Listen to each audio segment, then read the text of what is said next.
Hello, everybody, and welcome to the regular business meeting for the District of Squamish for Tuesday, December 5th.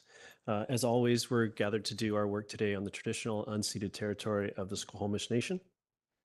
Please be advised that this council meeting is being live streamed, recorded, and will be available to the public to view on the District of Squamish's website following the meeting. If you have any concerns, please notify the corporate officer present at the meeting, which in this case would be Ms. Arthurs. Could I have someone move adoption of the agenda, please? Moved by Councillor French, second by Councillor Hamilton. All in favor? Any opposed? A motion carries. Thank you. We have nothing under item 3. On to item 4, we have consideration of unscheduled public attendance. This is where if a member of the public had a matter that couldn't wait until the urgent in nature, that couldn't wait until the next regular business meeting. This would be an opportunity to have it considered. Hello. Hello. Okay. Good afternoon. So before you get underway, I'll just a couple procedural things that I'll let you know. You can. So this would be an opportunity to address council, and the point right now, unscheduled public attendance happens. We have a spot for it later on the agenda. So the decision that council has at this point is whether your matter is urgent enough in nature to be considered tonight and not at the next regular business meeting, which is coming up. So that's the point. And then actually speaking to the bulk of your issue would come after. It's nuanced, but that's what it is. I just want to check with everyone that we're okay with this as far as obscuring the view of the gallery. Like, I understand the point being made, but okay, we're okay with from a camera perspective. Do you guys okay? want to go behind the corners? Yeah. All right. Thank you. So if you could start just by stating your name and your neighborhood, and you'll have 5 minutes to address council. All right. My name is Miriam Madrangi. I'm a resident in downtown here in Squamish. I think it might not be a surprise as to why we're here. We have a lot of people here who are hoping to see that our council, well, essentially there is an open letter to call on local government leaders. So that's all of you in the room to sign on to urge the federal government to call for a permanent ceasefire. I know that several of you in this room have done so, but I know that there are others who haven't. And as a city, we believe that this is an incredibly urgent matter because we are reaching 60 days of bombing and shelling. So if we do see this and talk about this at a later date, that number is just increasing. The number of children and women and innocent civilians in Gaza who are dying just keeps increasing as we delay. We're hoping to be on the agenda this week because we submitted an application to appear about 3 weeks ago, and we're just seeing that there's a little bit too long of a delay. Many people in this room have emailed City Council. Many of us haven't heard anything, and those who haven't been, many people haven't been particularly satisfied with the responses, and so feel it's really important that we're talking about it here today when we're all present and here. We do feel like the city needs to take action. We're seeing other cities taking action, and so there clearly is a role for the municipality. We are also seeing that the current situation and current political environment around this issue is making it so that many people are concerned to actually speak out and to talk about what is happening and to be upfront on the side of justice and to talk about the genocide that's happening in Gaza. And as the environment remains hostile because many politicians haven't taken the leadership position that they can, this just means that more people are losing their jobs for calling out for justice or being in toxic work environments, being in toxic situations. Again, that can impact people's livelihoods because so many politicians are not speaking out. And so that is another reason why we're here and think it's so urgent that we talk about this issue today, because we do need more people who are comfortable talking about it. And I think that our elected officials talking about it can really make that situation significantly better and significantly less hostile for people. We know that there's also rising hate all over the country and all over really the world because of this issue, and having leadership call for a ceasefire and an end to the bombing and the shelling and the ground attacks, then this can, again, only be a good move. And as well, not just a ceasefire, but a releasing of all hostages, including the thousands of Palestinian hostages, many of whom are constantly forgotten in this conversation. These are Palestinians who are being kept without reason, without charges in Israeli prisons. And every week, as we see in especially the US and Canada, we are hearing more and more pushes for policies and legislation that are silencing critiques of Israel and what they are doing. And as we see municipalities, provincial leaders, and federal leaders not speak out on the issue, we are seeing that there's just more open space for more of such policies and more legislation to be pushed through. And so this has already been happening for decades in Canada and US policy, but we are seeing it even increase now as so many people are trying to speak out about justice and freedom for Palestinians. We are seeing more and more that lobby groups are trying to enshrine into law that there should not be any criticism of Israel and the attacks and their ground assault of Gaza. Even today, Israel announced that its ground operations are at its most intense day. And so if we delay this until we are on the agenda formally, which may or may not be coming, then we are just going to be seeing an increasing escalation, because I think there's many people in the room who are not just saying that this is the most intense day. It's not the first time that they have heard that. Every day we're hearing something new and a new tactic that is coming from the Israeli attack on people in Gaza and the West Bank. Thank you.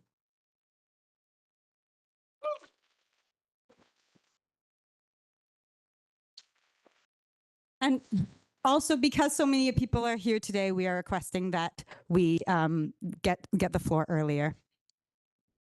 Okay, thank you for the presentation.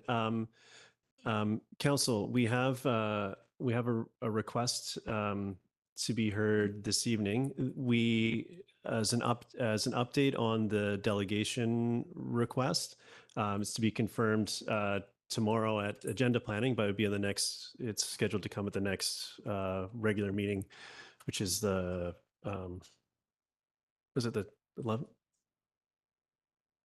12th. That's what it is, the 12th. Thank you.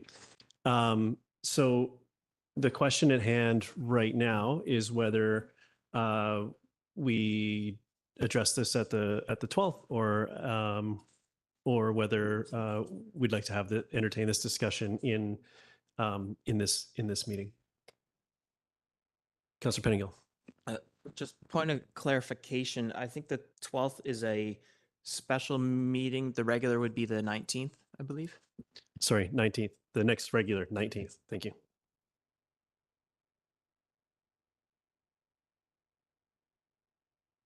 Councillor Greenlaw? My preference would be for hearing it today. Okay, I'd welcome a motion to that effect, or to hear from my council colleagues.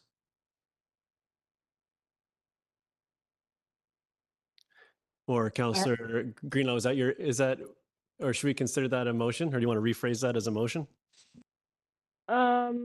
Yes, well, I mean, yes, I would like to make a motion that we hear this topic this evening. Okay, thank you. Do we have a seconder for the motion? Councillor Pettingill? Great. Would anyone like to speak to this motion? Councillor French? Thanks, Mayor. I won't be supporting the motion to hear the delegation tonight. And in doing so, I want to point out that I joined many other local elected officials in BC by signing the online open letter to the Canadian government calling for a ceasefire now in Gaza. Council has received many email messages from people expressing concerns over what's happening in Gaza, and most, if not all, local residents indicating they're from Squamish. And I suspect that we'd hear from this delegation tonight similar messaging to what we've received in our email inboxes. And what I heard in the 5-minute presentation, I suspect, is the bulk of what we would hear in the presentation. So also speaking against this motion, I believe this is not a matter for local government. And I wouldn't expect that this council would write a letter to our prime minister or anyone else for that matter, because this is not in our mandate as a group of local elected officials. And if we take some kind of action in this direction regarding this conflict, then what about the conflict between Russia and Ukraine? What do we do about that? And what about all the other conflicts around the world? And when does it stop? And do we pick and choose what international events we decide to speak up about? I won't be supporting the motion, Mayor. Thank you, Councillor French. Councillor Pettingill? Yeah, I think the urgency is given where we've seen with the count of casualties, how quickly it's increasing. I think there is some urgency there. I think we have been asked to hear and to make a decision. And I think if we are going to hear and make a decision, it does make sense to make that decision sooner rather than later. I think with respect to my colleague, there may be some nuance in what we are asking to make a decision on. Are we picking a side, or are we making a sort of a statement about not wanting to see civilian casualties regardless of a side? And so I think there is maybe a bit of nuance around what sort of thing we would want to consider possibly. And so I think this is a topic with significant community interest. People are looking for leadership, and that is one of the things we provide. It's not just sewer and water. I think there is an important leadership aspect to that. And I've seen from other events, there's a lot of community concern and sensitivity around this. It is not an easy topic. So I hope we will handle it delicately. I presume, Mayor, you will instruct people about applause, and so I know people want to be supportive and encouraging, but we also want this to be a safe place. But with those sort of constraints, I would like to hear a little bit about this topic tonight. Thank you, Councillor Pettingill. Councillor Stoner? Thank you. I will support the motion on the floor. I am of the mind that this is also urgent. There are lives at stake. And not going into debate about the merits of the request in front of us, or trying to presume what we'll hear from the delegation when they do have time to speak more broadly. I am challenged by what our jurisdiction and authority is as a local government on this topic. I believe in people making a difference, but I'm not sure this is a place where a municipal government is poised to wade in or have policy direction to wade in from our community. And so that's my hesitation for folks in the audience to consider before you come back and discuss this later this evening. Thank you. Any other comments before I venture my own on this topic? My preference would be to have this appear on an agenda, so the ask that we're being asked is something that that council can really spend time with and dig their teeth into, as it is a very nuanced topic.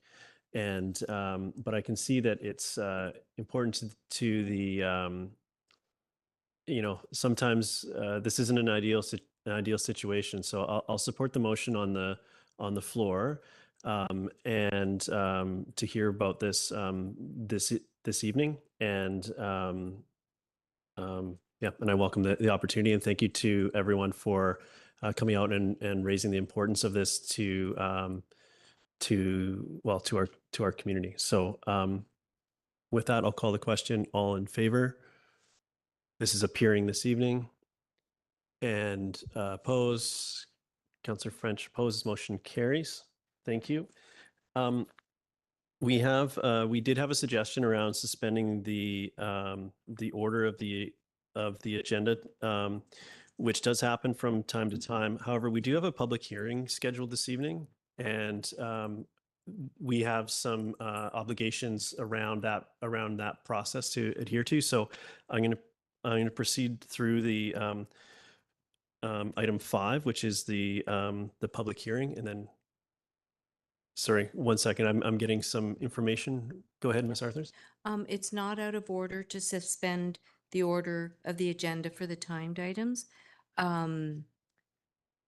If council wishes, we just can't start the public hearing before 6 o'clock. Right? So it's at 6 o'clock. This can't be before. So it's council's decision entirely of which order to go in, but you do have the option. Oh, okay. So it's not just the time. We're okay if we did want to suspend that from a legislative perspective. We are okay procedurally to suspend the order of the agenda. Okay. Council, then I would suggest that we suspend the order of the agenda to have our unscheduled public attendance happen now and not at where is it? Way later in the item 19. Oh yeah, the next page. Yeah, rather than item 19, which is at the end of the meeting. Yes, go ahead, Councillor. Sorry, may I ask the reasoning for your suggestion? As not to have these folks spend their entire evening with us till we get to their item. Seems like good customer service from our perspective. So, so with that, I'll invite speaker back to the podium. And yep, go ahead. Sorry. Does that require a motion, or can you do that as chair? Ooh. All right, I will move that we suspend the order of the agenda to move item 19 as our next item of business. Seconded by Councillor French. I think I've said my piece. Go ahead, Councillor Stoner. I won't be supporting the motion on the floor. While I do appreciate everybody who is here, I do think process is important, and the way that we schedule our agendas are important. And we do have timed items. We have other folks who have been choosing to participate in this meeting. And so I would like to maintain the order of the agenda. Thank you. Thank you. Councillor Hamilton. I will also not be supporting the motion. Like my council colleague, Councillor Stoner, I do believe in the process. It's been clearly, the process is clearly delineated on our agenda, and that there are instances where the order of our agenda has had different impacts that we have not accommodated. So I do believe that we should keep the procedural order of the agenda. Okay, thank you. Councillor Pettingill.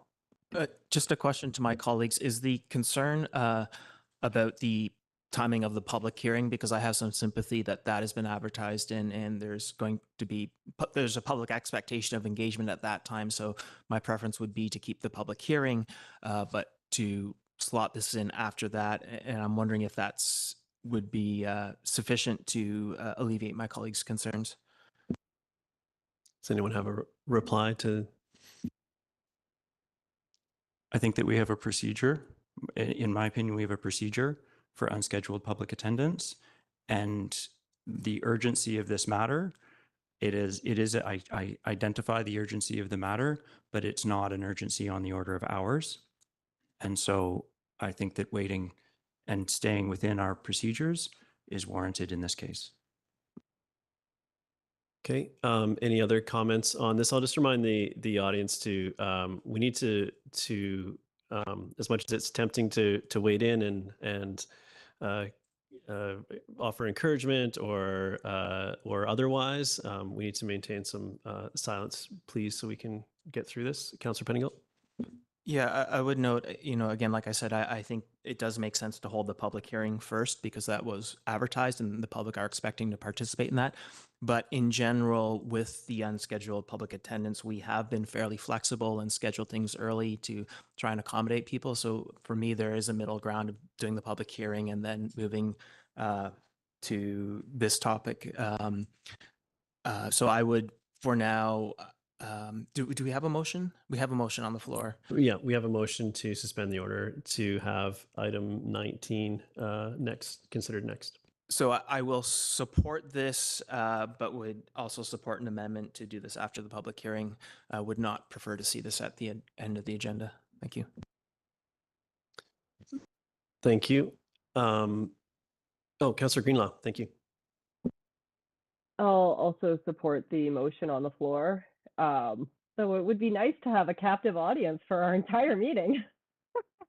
But I'm also in agreement with Councillor Pettingill. I'm fine with if we want to keep the public hearing first and then this, but I am in favor of amending the order.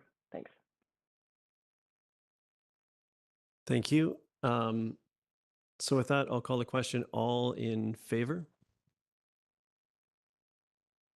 And opposed? So we've got Councillor Hamilton, Stoner, and Anderson. Opposed, motion carries. Thank you. So now we're on to item 19, unscheduled public attendance. So if you would like to again approach and speak to your item, you do have 5 minutes. And if you have any one of the things, and if you do have any documentation to distribute, this would be your opportunity to do that as well. Okay, thank you for inviting all of us me, with all of these lovely people to speak. I do want to address, this isn't exactly like other conflicts. When Russia invaded Ukraine, Canada opened its border to Ukrainians. Canada made numerous sanctions against Russia, and we're not seeing that same response. Local governments have spoken out, and the fact that they are doing this is a clear argument in favor of continuing to do so. And the city also has a role in many issues, and so this is only a stepping stone to even really getting to all the other ways that it can be involved. Today, as I mentioned earlier, Israel announced that its ground operations are at its most intense day.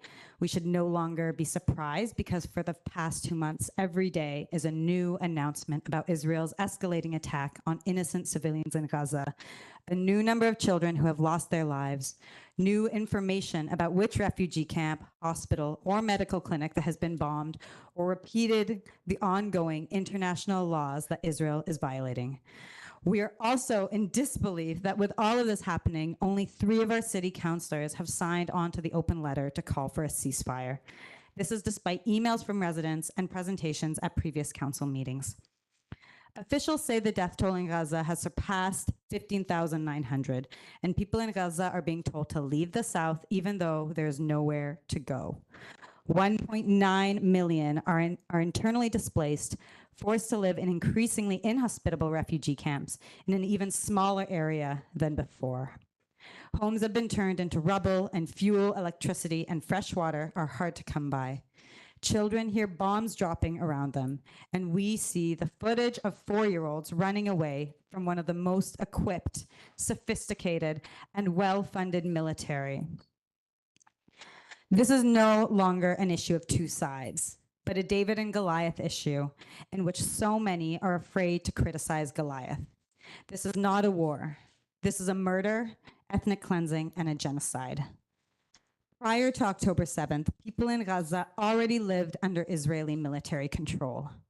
The IDF controls people's movement in Gaza, the amount of aid that goes in and out of Gaza, and how many calories can even go in and out of Gaza.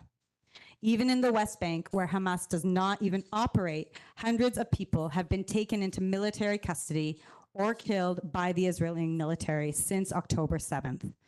There are more tanks and more people being displaced because of a so-called war against Hamas.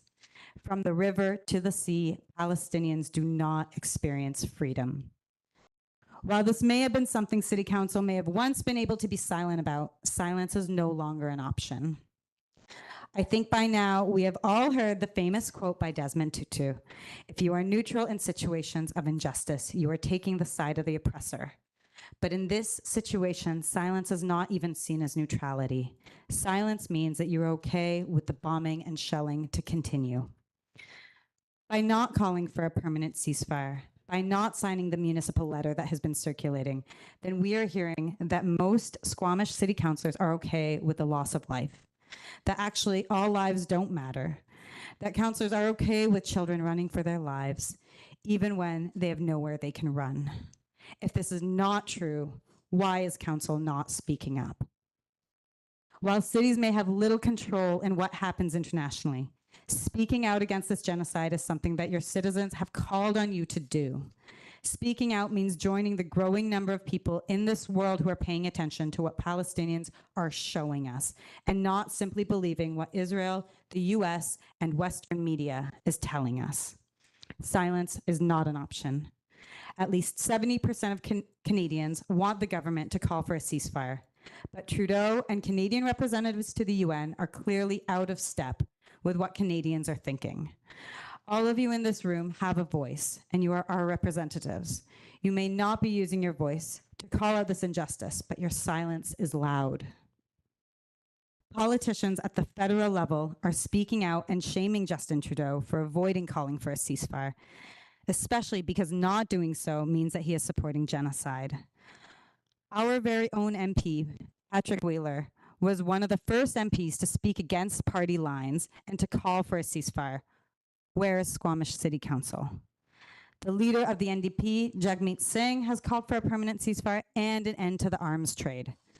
We could even say that even Israel, the country carrying out this destruction, was able to call for a ceasefire, albeit temporarily, before most of Squamish City Councilors. We know that in your inboxes, you have letters urging you to sign on to an open letter specifically for local governments. All of you. You're at 5 minutes. We'll give you another 30 seconds to or so to wrap it up. Call on Trudeau to call for a permanent ceasefire and the release of all hostages. You have the opportunity to stand up. Burnaby was the first city to put a motion to call on the federal government to call for a ceasefire.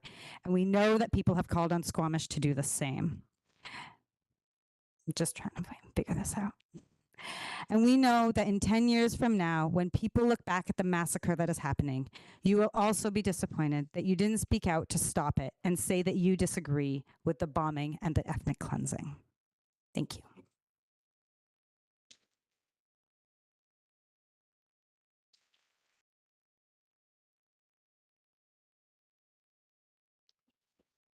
Thank you for the presentation, and it's lovely to have. I was commenting earlier that it's lovely to have the future in the room as we have. Well, frankly, all of our discussions here, but particularly this one. Hello, what do you have? Ah, it's a scoop. Thank you.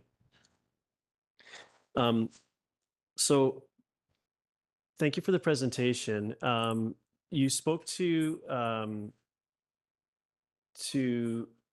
the letter, and I just want to make sure that council understands which letter we're referring to. Do we have do we understand what we're being asked to sign as a body? This document, has everybody seen what it is that we're talking about? Yeah, is that okay? So, council, where do we want to go here? We've heard the urgency, we've heard the presentation. Councillor Greenlaw? Yeah, I'd like to propose a motion that the District of Squamish write a letter to Prime Minister Justin Trudeau to call for a ceasefire, the release of all hostages, and a flow of humanitarian aid in Gaza. And I'll speak to it if seconded.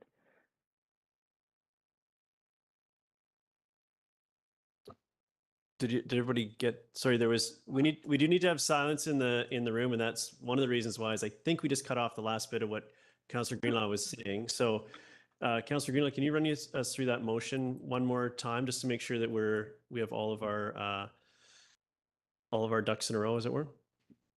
Yeah, I said I'd like to propose a motion that the District of Squamish write a letter to Prime Minister Justin Trudeau to call for a ceasefire, the release of all hostages, and a flow of humanitarian aid in Gaza. And I will speak to it if seconded. Okay, thank you. Council, is there a seconder for the motion? Councillor Pettingill, are you seconding the motion? Yep. Go ahead, Councillor Greenlaw. Okay.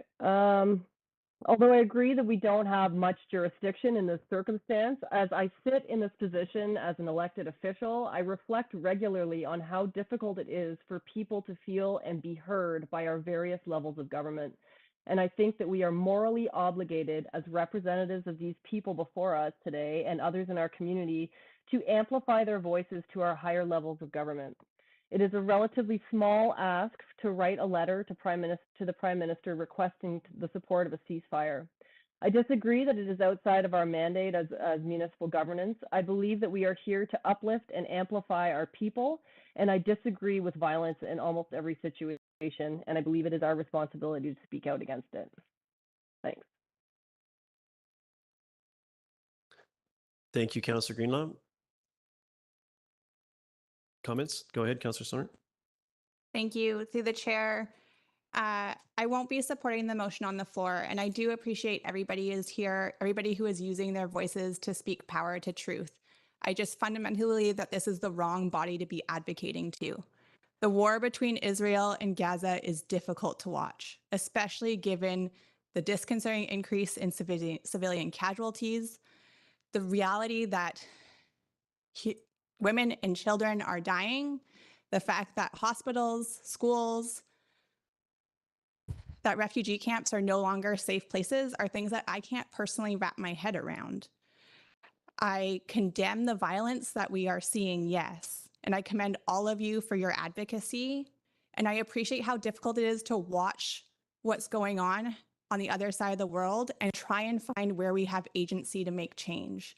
But to me, that's not the people around this table as elected officials for local government.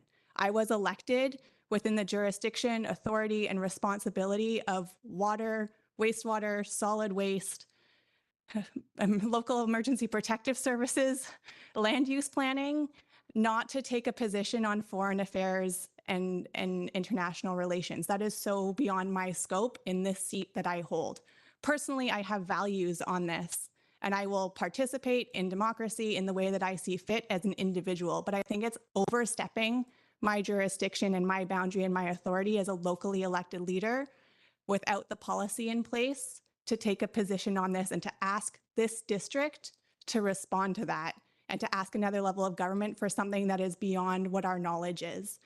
I think the growing tensions. Sorry, I'd like to remind the audience we need to be quiet while council makes their and respectful as council makes their statements, and frankly anyone makes their statements in this space. So please refrain from future outbursts, and I would like to proceed without having to remind the group, the audience again of this. I think it's important to recognize that the growing tensions between both sides of this war are having very real ripple effects on Jewish and Islamic communities here in Squamish, in BC, across the country, and around the world.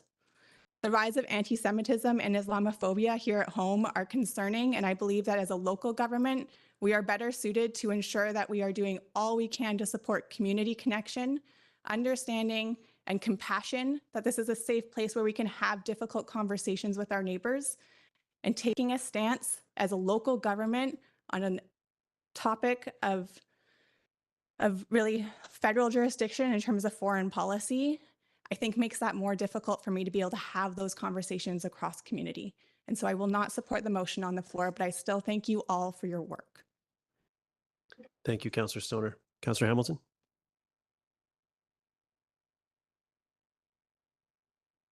I will also not be supporting the motion on the floor. As an elected official, I take the responsibility to make informed decisions to heart. It is very important that when we make decisions, we are well informed about all the aspects of a decision that we're making. This conflict is complicated. It is. Please.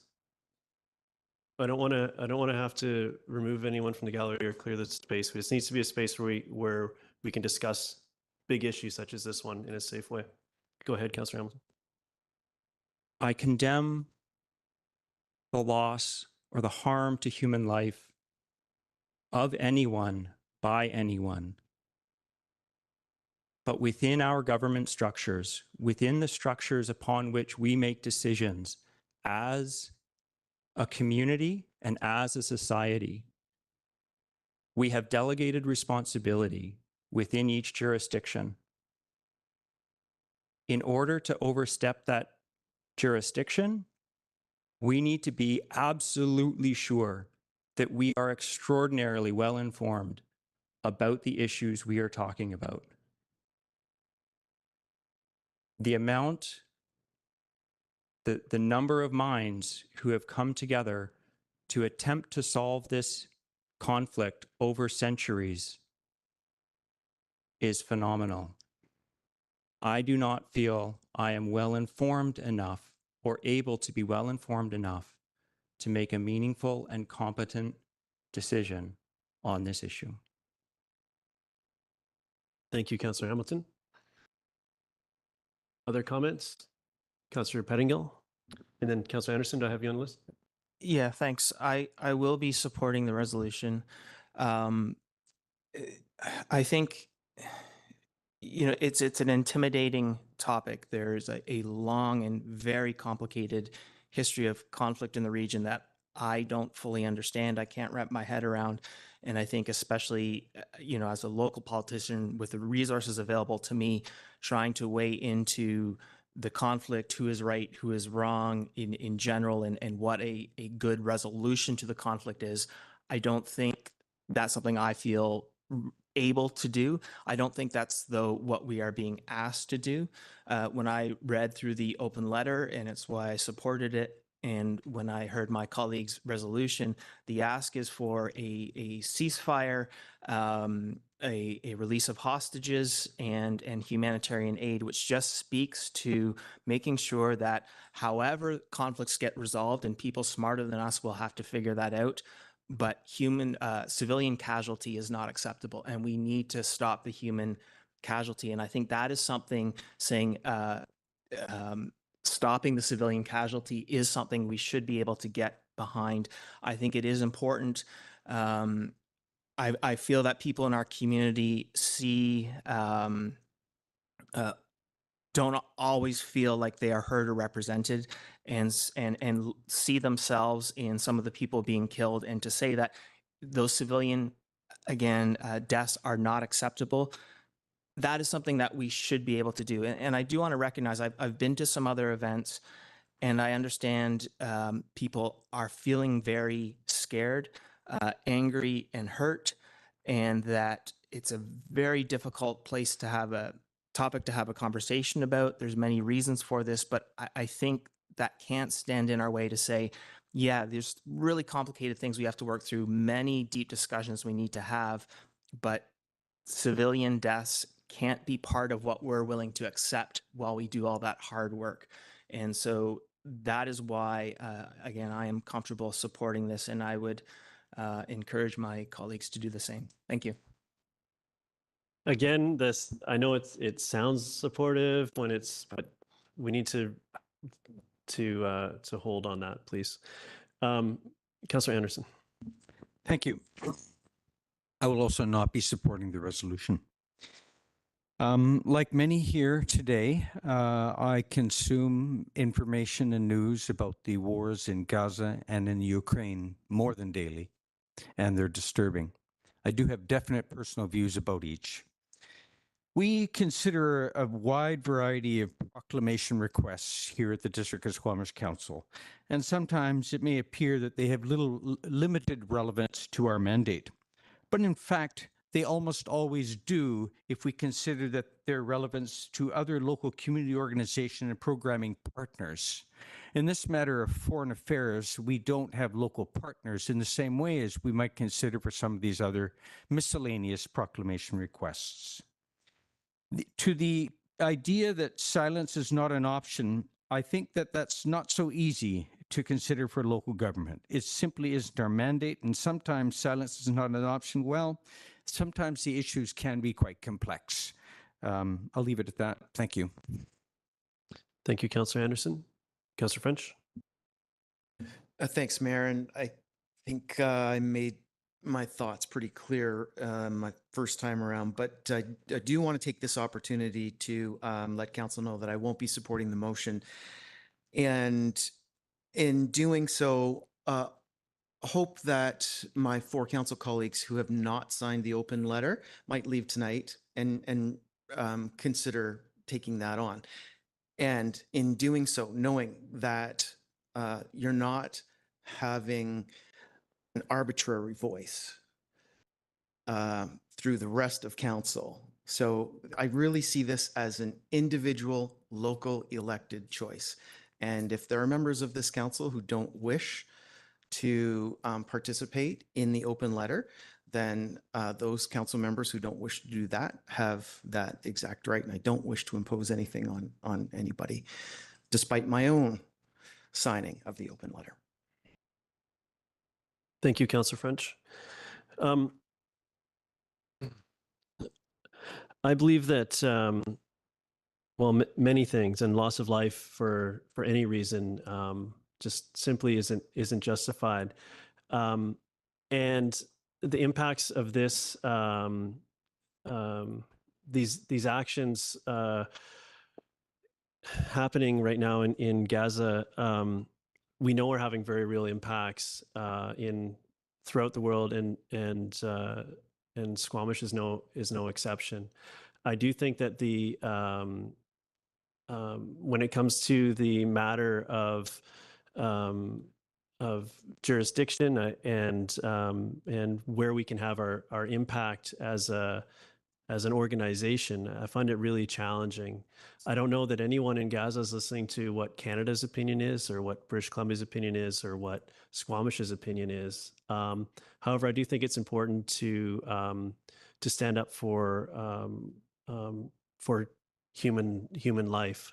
I do think that the appropriate place for this is in the individual, as Councillor French stated. I think I appreciate the mover's motion, and I won't be supporting it because this is a very, very challenging situation, and every word, every comma of that letter that I'm being that the mayor would be tasked with writing, if this resolution was to succeed, deserves scrutiny, so that the folks around this table can get behind exactly what is said and how. So I don't think this is the appropriate action, but I also believe that it is important that we stand up in the community against hate speech, against violence, all those things. And so I won't be supporting the motion on the floor, but that does not mean that that myself or this council's silent on this or related issues. Councillor Stoner.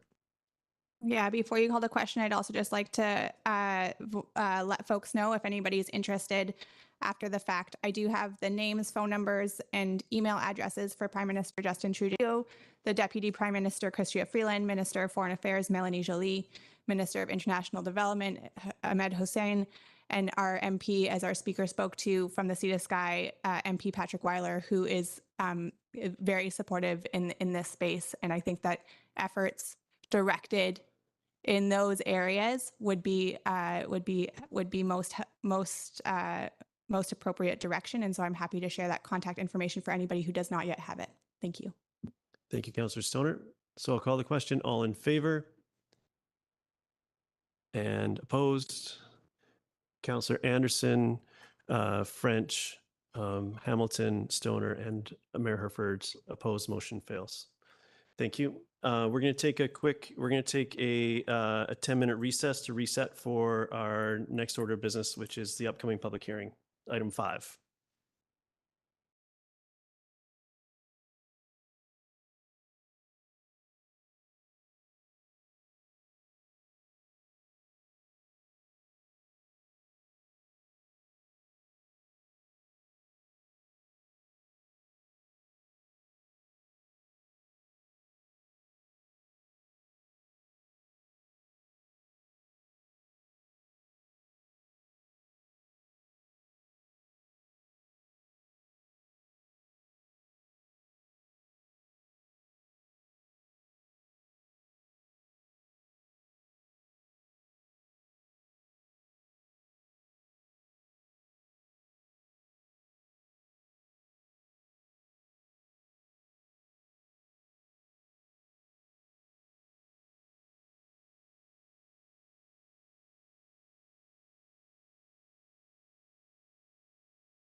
Okay, welcome back to the regular business meeting for District of Squamish. We're on agenda item 5, which is public hearing.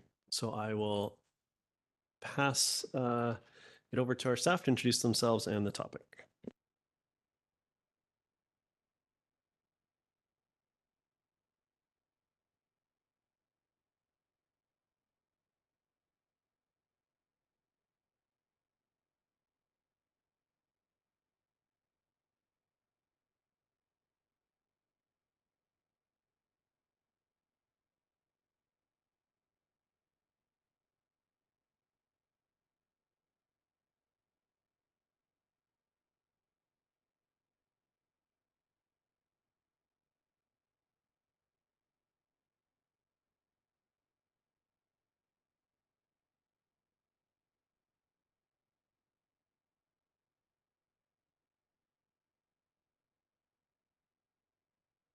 Good evening, Mayor and Council. My name is Jessie Fletcher, planner with Community Planning and Sustainability. With me this evening is Jonas Vilniuskas, Senior Director of Community Development. And in the audience, we have Sarah McJanet, Senior Planner. Tonight, I'm here to present a district-led rezoning for information prior to the public hearing. This rezoning was initiated in support of meeting the direction of the district's OCP, Childcare Action Plan, and Childcare Needs Assessment and Strategy. This presentation is for information prior to the public hearing. As a recap, staff presented 2 items as part of the 2023 childcare update at the November 21st council meeting. Council gave 2 readings to bylaw number 3012/2023, district-led rezoning amendment for the property located at 39319 Falcon Crescent, which would remove the limit to the number of children in the childcare facility. Council also endorsed a change to the priority development application review policy to prioritize standalone childcare development applications. This rezoning is for a former residential home that was rezoned to a commercial childcare facility in 2020. The rezoning of this meant that the building underwent significant renovations to meet higher fire separation ratings, accessibility requirements, and occupant safety requirements to function as a commercial childcare facility. Staff complete several site visits to childcare facilities each year when opportunities arise to learn about what is working and what isn't working as it relates to regulations. Upon visit to this facility, it appeared as though a large section of floor area was unused. Through further research, it became evident that a narrow interpretation of the BC Building Code had been applied and led to conditions of use within the zone, which limited the use of the area and therefore led to a cap on the size of the childcare facility in the zoning. Given policy to reduce regulatory hurdles in the Child Care Action Plan, staff suggests removing this condition of use and allowing the number of children in a child care facility to be regulated by the BC Building Code and the Child Care and Licensing Regulations exclusively. This would allow up to an additional 8 children if the daycare wished to pursue it. The zoning bylaw would continue to regulate the density and the use of the site. This slide highlights the proposed change that would remove this regulation from the CD 38 zone.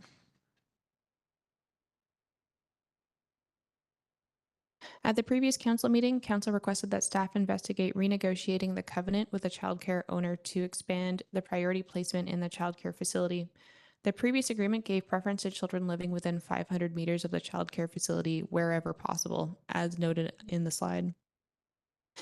The owner is not in favor of renegotiating the covenant, as the effort and expense of getting the mortgage holder to sign off on the original covenant was laborious, uncertain, and costly. Given that planning best practices note that walkability is typically considered within 500 meters of a location, staff do not recommend pursuing an expansion of the covenant as a condition of adoption. 2 other rezonings in the area include access to childcare facilities, 1001 Finch and Centennial Way. Staff suggests supporting more neighborhood daycares as a preferable option rather than putting the onus on one childcare facility to serve an entire neighborhood. In terms of public engagement, the childcare project page was updated to reflect these proposed changes in October of 2023. For the rezoning, staff began by reviewing the 2020 public information meeting and public hearing feedback. Given that this is a district-led rezoning, no public information meeting was required and none was held, given how recent the previous one was. Staff compared concerns from the PIM with bylaw complaints in the subsequent period. Only one bylaw complaint could be traced back potentially to the operation of the childcare facility. Staff researched ways in which negative externalities, including sound and traffic, could be attributable to an increase of 8 children, but found no policy guidance or methods. Staff then sent a mail out to residents within 100 meters of the facility asking for feedback to gauge whether significant issues that could not be traced back to bylaw existed. In terms of the rezoning, public hearing notification procedures were followed as legislated. Staff are aware of 13 comments received in total, 3 received as part of the initial engagement and 10 received as part of the public hearing process. 10 letters were supportive, noting no issues with the facility and noting the positive impact of the childcare facility in the neighborhood. 3 letters were opposed, noting an increase in parking, traffic violations, and fear of traffic accidents. Staff attended the site and found that best practices for signage and parking were implemented and did not see any opportunities for further interventions. Staff recommend that following the public hearing, council consider third reading of the bylaw. And prior to adoption, and this is not on the slide, that Ministry of Transportation and Infrastructure approval is required. Thank you very much. Council, do you have any questions before we get underway with the public portion of our public hearing tonight? Councillor Hamilton, go ahead. Thanks very much. In your report, or in your presentation, you mentioned that there's been no, there was one bylaw complaint related to the childcare facility. And one of the concerns raised opposing the change of zoning was the concern over the parking and the danger to the children in the facility due to the parking. Have there been any reports of children being injured or near misses of injury of children in the area due to the childcare facility? Through the mayor, none that I'm aware of beyond what was expressed in the comments. Thank you. Sorry, just want to make sure. Councillor Greenlaw, do you have any? Oh, there you are. Sorry. Councillor Greenlaw, do you have any questions before? No? Okay. All right, I have a opening statement to read as we get underway with the public hearing. This public hearing is being held pursuant to the Local Government Act requirements to allow the public to present and to provide submissions to council respecting the proposed bylaw. This is District of Squamish zoning bylaw number 2200/2011 amendment bylaw number 3012/2023. Everyone present will be given a reasonable opportunity to be heard or provide a written submission. We want to ensure that no one is discouraged or preventing from making their views known, whether speaking in favor or against the proposed zoning amendment. Please ensure that your remarks are relevant to the matters contained in the proposed bylaw. Please note, the public hearing is not an opportunity for members of the public to have their questions answered by staff or by council. Any questions or points of clarification can be directed to staff by contacting the planning department. Members of council may ask clarifying questions following presentations. Council is here to listen and will not debate the merits of the proposed bylaw with the public or each other during the public hearing. Please note that this public hearing is being recorded and web streamed live, and the recording will be posted to the district's website. Media are often present at public hearings, and the public should feel free to advise the media if they don't want their picture taken. Up to and as part of this hearing, the public has had the opportunity to make submissions to council. If any submissions were received, they are available for review and comment and have been included as part of staff's report. Any submissions received after the agenda was published have been added to the electronic agenda package and to the electronic public hearing package available on the district's website. Any submissions made during the hearing can be reviewed during the hearing by viewing the electronic agenda. Submissions will be uploaded by staff as they are received. We're trying to make this hearing a safe space for everyone to voice their opinion without interference from others. Therefore, I ask that members of the public maintain order and quiet during the hearing. Please do not applaud or interrupt any speech or action of members of council or any other person addressing council. I'll now ask the applicant or their representative to comment on the proposed zoning, after which anyone else will be given an opportunity to speak or make their submission. I don't yet have a list of names. Sorry, I'm skipping over some irrelevant pieces. If you wish to speak, simply raise your hand and wait to be recognized. For all speakers, please approach the podium and start your remarks by clearly stating your name and neighborhood. Please note that speakers will be given up to 5 minutes to address council in order that everyone has an opportunity to speak to council. Before I go into how to participate electronically, we'll just see if the applicant wishes to speak to this. Okay. So details to participate via telephone or WebEx are displayed on the screen for those who have logged in from your computer or are watching the live stream of the meeting. Instructions are also included on the district's website. To get on the speakers list, if you are on the telephone, please raise your hand by dialing *3 or via WebEx on computer or cell phone app by opening the participant panel and clicking on the hand icon. Please note that there will be a moderator who will communicate with speakers. When it's your turn to speak, you'll receive a voice prompt via telephone or a dialogue box via WebEx. Please remember to put your hand down after you've finished speaking, which is *3 on the telephone or by clicking on the hand icon on WebEx. If you've already spoken and wish to speak again to provide more or new comments, please raise your hand again or add your name to the speakers list. Once I've indicated that speakers will be offered an additional speaking opportunity. So with that, was there anyone that wishes to speak to this? I'm looking online. We do have someone? Yes, Mayor Herford, there is somebody online. I'm just making him available. Okay, Brian, you can go ahead and speak. Please state your name and your neighborhood for the record.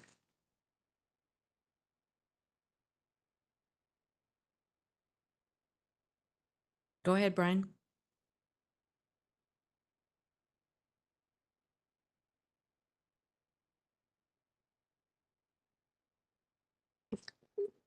If you're trying to speak, Brian, we're not hearing you. He's muted. You're on mute, Brian. Oh, he's unmuted.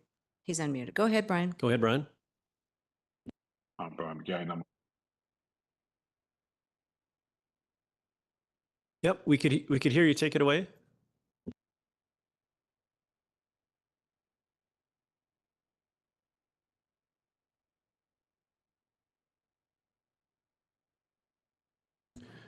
We want to maybe circle back to Brian.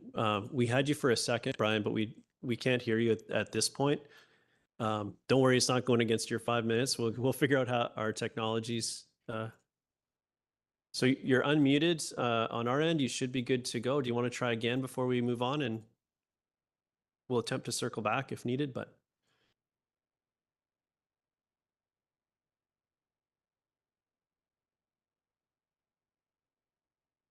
Do we have any other speakers online? Does anyone present wish to speak to this to buy Brian some time if nothing else? Councillor Pettingill? Hi, how can you hear me now? Oh, I could hear you, Brian. Great. Okay, thank you. I took the headphones off and that seems to work better. So, okay, so I'm a local resident 3 doors away from Project Play. When the previous zoning was put in place, it was an increase from 8 to. Sorry, just one second, Brian. Can we get your full name before you make your submission, just so we have it for the record? Sure. I've said it about 3 times, but okay, yeah. So it is Brian McGeown. That's McGeown. Thank you very much. Take it away. The floor is yours. You have 5 minutes to address council. Great, thank you very much. So when the previous rezoning was made, it was we were instructed by the planning staff that it was just going to 24. There were a number of people opposed that from moving it from 8 previously. We had a lot of concerns about traffic and issues. And now it appears that somebody at the planning department misread the regulations and therefore now you want to change it to 32. Our concerns about near misses haven't gone away. The question about, have they been reported? Where do you report near misses to? I don't think anybody in Squamish would know exactly where to do that, but we see it on a regular basis. And the parking that is proposed for Project Play is off-site street parking, so it's not dedicated to them, and it shouldn't be because it is a local neighbourhood. On a regular basis, that area is already full with at least 4 to 5 different vehicles. So this extra increase of another 33% of children coming into this commercial space now it is a real concern for us, and particularly when you live just 3 doors down, you see it on a regular basis. If I don't say something, I will never live myself once the child gets knocked over. I see that as a real possibility. Those that don't know the location, it is on a bend. It was never designed to be a commercial childcare facility. There are 8 other developments happening within 700 meters of this location that all could have some childcare built into that planning stage. And it seems like the district staff are trying to hit a number on childcare and lump it into our local neighborhood where it was never designed to have a commercial childcare area. I do have another question for the staff, which I understand they can't answer at the moment, but they raised it on their slide.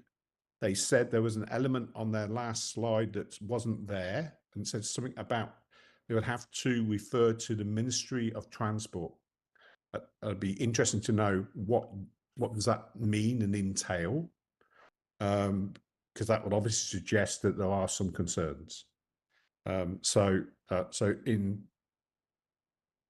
in summary, we're opposed to this due to the danger that it would can cause in the neighbourhood with vehicle movement, and that's not only residents but also obviously with the Amazon.com revolution with delivery drivers coming backwards and forwards. I'd say it more likely to happen in the future than less likely. So the risk to me is too great, and I oppose this zoning application go up to 32. And my second item I'd like to question for the staff, the planning staff, is what's stopping you coming back in a couple more years' time and saying, oh, they would like to expand the envelope of the building and take 40 more people, children. And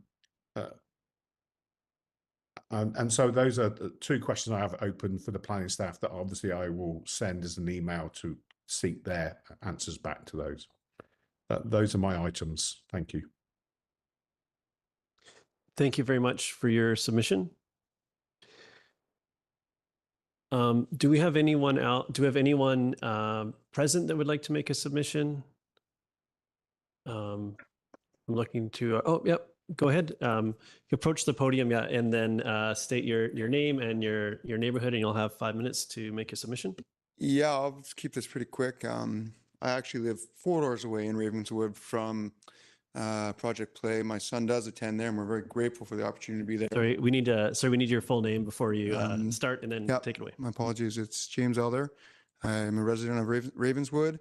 I live within viewing distance of Project Play, and I know the corner that was noted very well. I will say since construction has decreased in the neighborhood as development is wrapped up, the flow of traffic has decreased dramatically. The speed of vehicles that do come through the neighborhood has dropped dramatically since the construction process has decreased.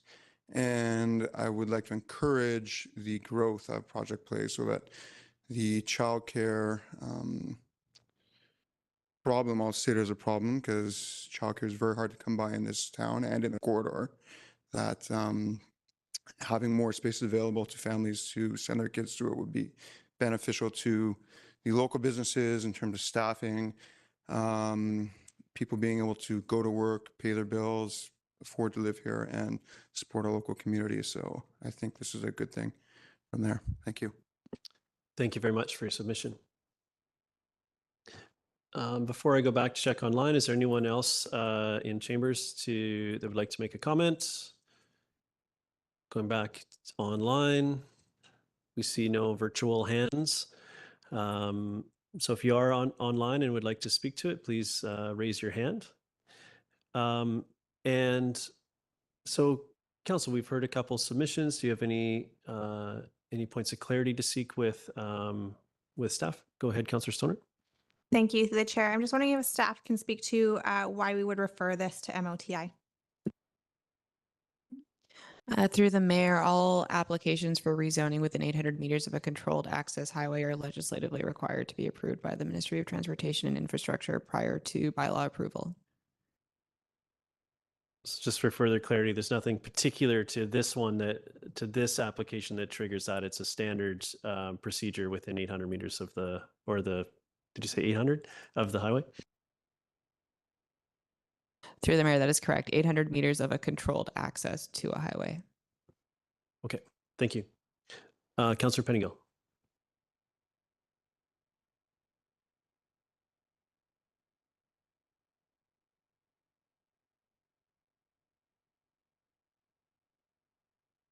Thank you. A couple questions. I heard a comment about a number of childcare spaces or questions about that. I'm wondering if staff can clarify, do we have a target number of childcare operations or spaces for Squamish? Through the mayor, I can confirm that we do have a target access rate of 30%. Currently, we're about 20.8% of spaces. I'm not sure if my colleague Sarah McJanet, who's in the audience, has the exact number that we're targeting to hit. But I'll invite her up to answer that question. Thank you so much through the mayor to council. My name is Sarah McJanet and childcare liaison. In terms of the 30% access rate target, that's a reach target to achieve over the next 10 years. And that equates to over 86 spaces, new spaces licensed per year over 10 years. And it's even higher in the next 5. Okay, and do we have any preference or thoughts about where we would like to see those spaces be created? Like in terms of, do we want them all in commercial centers? Do we want them sprinkled in neighborhoods? Is there a mix? Can staff speak to that? Thank you. Through to all of council, through the childcare action planning that we've done, the strategy speaks to increasing childcare access in all neighborhoods throughout the community. Certainly, we are looking at childcare or child population, where those populations of kids age 0 to 12 are highest. And we're looking at that neighborhood level as well to increase the number of spaces. In terms of residential and commercial childcare spaces, we are looking for a diversity, just like we're looking for a diversity of housing. We're looking for a diversity of childcare options that are affordable and accessible throughout the town. And I believe my colleague asked this at a prior discussion, but I can't remember. Can you speak to the current speed limit in that neighborhood and just at a very high level, where we are in our considerations of, I'll say, speed calming in neighborhoods? Through the mayor, currently there is a project that is looking at traffic calming through the district through reducing the speed limit. And I believe that is coming towards council in 2024. The current speed limit in the neighborhood, I believe, is 50 and 30 in some areas. If neighborhood residents were interested in traffic calming, they can always email engineering@squamish.ca, and they do take requests. Thank you. Go ahead, Councillor French. Thanks, Mayor. We had a letter from a resident who asked, what is to stop more businesses from being allowed into this neighborhood in the future? So I'm wondering if staff will address the unique nature of the daycare business and the special set of circumstances that have us encouraging this type of business. You kind of already touched on it, but if you could take it a step further, not just in this neighborhood, but throughout the community, and how this type of business gets priority treatment over, say, a small neighborhood coffee shop, a personal services business like a hair salon or a restaurant.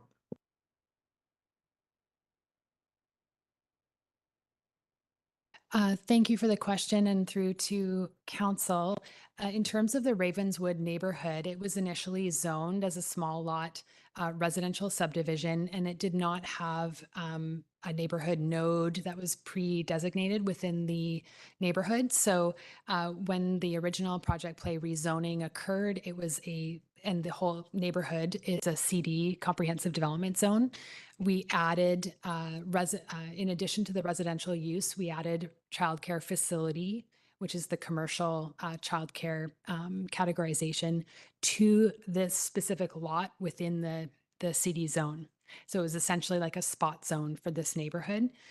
In our policy, and when we look at neighborhood nodes increasingly within the community plan, we're looking at increased locally based uses and diversity of use to help support complete neighborhoods and increase walkability. So certainly that's the policy direction, is to encourage childcare and other sort of neighborhood specific uses within neighborhood nodes. And so that is the overall direction. Thank you. And I have one more. In more than one piece of correspondence, there's a claim that this daycare is negatively impacting property values in the surrounding areas.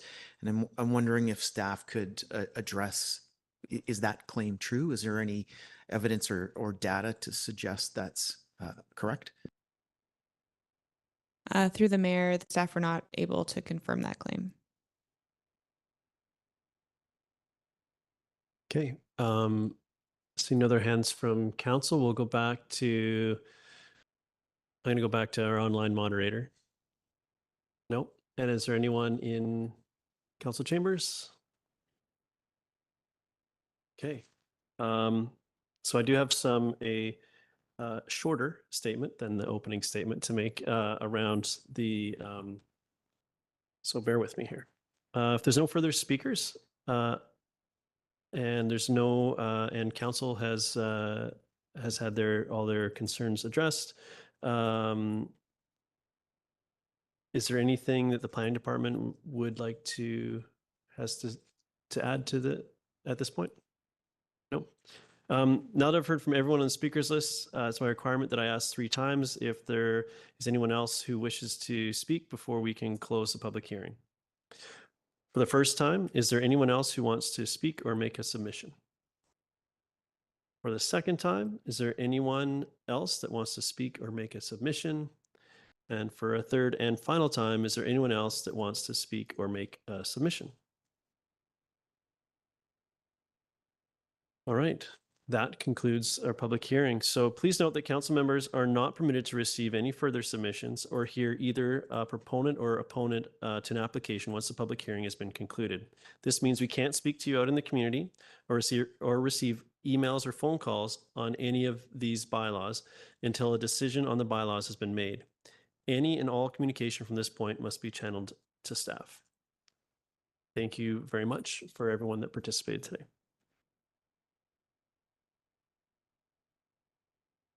Yep, go ahead, Councillor Stoner. I would just like to consider a further suspension of the order of the agenda to consider third reading, given that there's folks in the audience who have participated in the public hearing. Thank you. Seconded by Councillor French. Any comments on this? I'll call the question. All in favor? Any opposed? Motion carries. So that would be, sorry, I'm just trying to, 91. Oh, there we go. Thank you. So we're on to, we're now dealing with 9D1, which is third reading. Councillor French, Yeah, I'll move the staff recommendation. And Councillor Stoner seconds. Would you like to speak to it? Yes, please. And I'm putting this motion forward tonight for third reading for many reasons. Number one, our community desperately needs every new daycare spot that we can create. This daycare, as I understand, has a waiting list of almost 200 children. I'm getting nods. Maybe as of today, it is 200. So let's just let that sink in. 200 kids and their parents hoping a space will open up for them.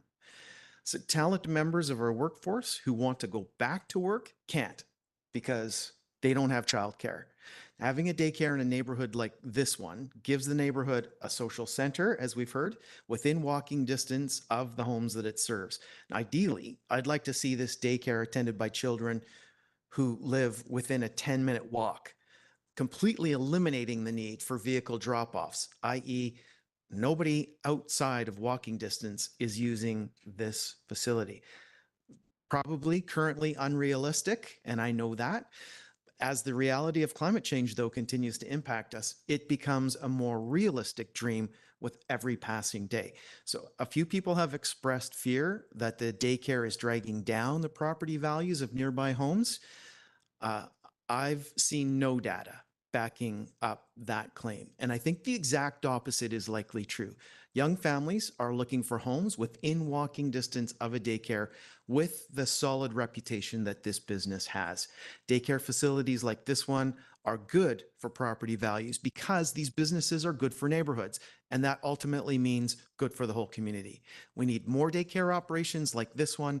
And if a proposal like this one was planned next to my house, I'd enthusiastically support it. It takes a village. I support the motion. Thank you, Councillor French. Go ahead, Councillor Stoner. Thank you. I too will be supporting the motion on the floor. We know that childcare is a crisis in our community and as well across the province. It's an issue that frays at our communities from a societal, economic, and affordability issue, and in particularly for women who are trying to re-enter the workforce. I want to read a few quotes from our childcare action study, which still resonate today with many folks I know who are in this situation. So I've been on a wait list in Squamish since pregnancy. It was shocking to me that nothing opened up before I went back to work. My son is now in full-time care in West Vancouver, and the commute is a challenge. The other one is, where is it? I've had to scale back to part-time work. Now I'm not getting assigned the project management roles and interesting projects I get excited about, and I'm worried about the impact it's having on my career. My peers who aren't in this situation are moving ahead of me. And that doesn't even speak to the really important role that childcare centers and those who provide childcare play in the early childhood education and development of those young people in our community. We know how important this is for their mental health, for their learning, and their ability to have access to good quality daycare. I do appreciate that there are challenges in that folks did expect to be moving into a residential only neighborhood, and this has changed over time. But the reality is the needs in our community have changed over time, and we need to be able to support those who continue to live, work, play here, and are trying to make Squamish a home and a community. And so I support third reading. Thank you. Thank you. Councillor Pettingill. Yeah, I'll be supporting this as well. I think it's interesting to me that compared to the first time we supported this change, I guess last term, and by this change I mean supporting the operations here, there was, from my perspective, a lot more hesitation and concern, and I'm not seeing the same level. And maybe it's a misread, but I'm reading that as people sort of discovering this has actually been quite an asset to the neighborhood.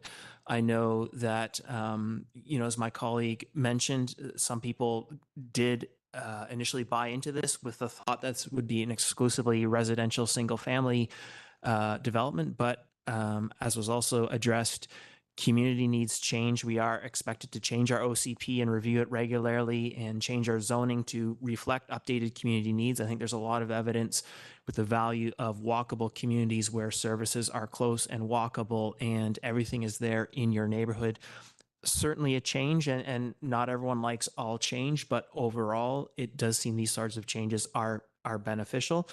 And my understanding is there are a fair number of kids in this neighborhood itself, and so that is a valuable asset. I think concerns about safety are quite valid, and I think those need to be addressed given the number of kids in the neighborhood, regardless of the childcare, and we can deal with those things. And we have, as staff mentioned, projects to look at that. I think there's a lot of work we need to do to take back our public spaces away from vehicles and prioritize pedestrians and kids and their safety.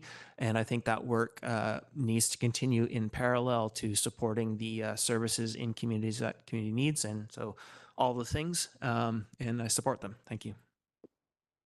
Thank you. I've got Councillor Greenlaw and then Anderson. Thank you. Through the chair, I will also be speaking in support of the expansion of the childcare facility. As a mother who spent over 5 years on wait lists for childcare and who never could get reliable childcare in our community, I can attest to how difficult it is for families who don't have access to childcare and how detrimentally and preferentially it affects women and their long-term earning potential and self-worth and career. I too have concerns about the traffic, however, and I think that these issues should be addressed. I hope that some of the people who have made mention of this reach out again to the district to discuss reducing speed limits in the area and maybe get some additional signage to indicate that children are active in the area as well. Thank you. Thank you. Councillor Anderson. Thank you. I will be a reluctant supporter of this, and I am supporting it because of our dire need in the community for childcare. It's throughout the valley. However, this location is suboptimal. And I think the concerns expressed by several of our correspondents and presenters, they should be taken seriously. And I'm glad to have heard Brian, I'm sorry I didn't catch the gentleman's last name, highlight the issue of reporting incidents, and we should bear this in mind. It's sometimes, as we see in other fields and topics, people report them on Facebook, and I'm not suggesting that Brian that's his situation. I have visited this corner recently during pickup hours, and I can envision a chaotic situation occurring there.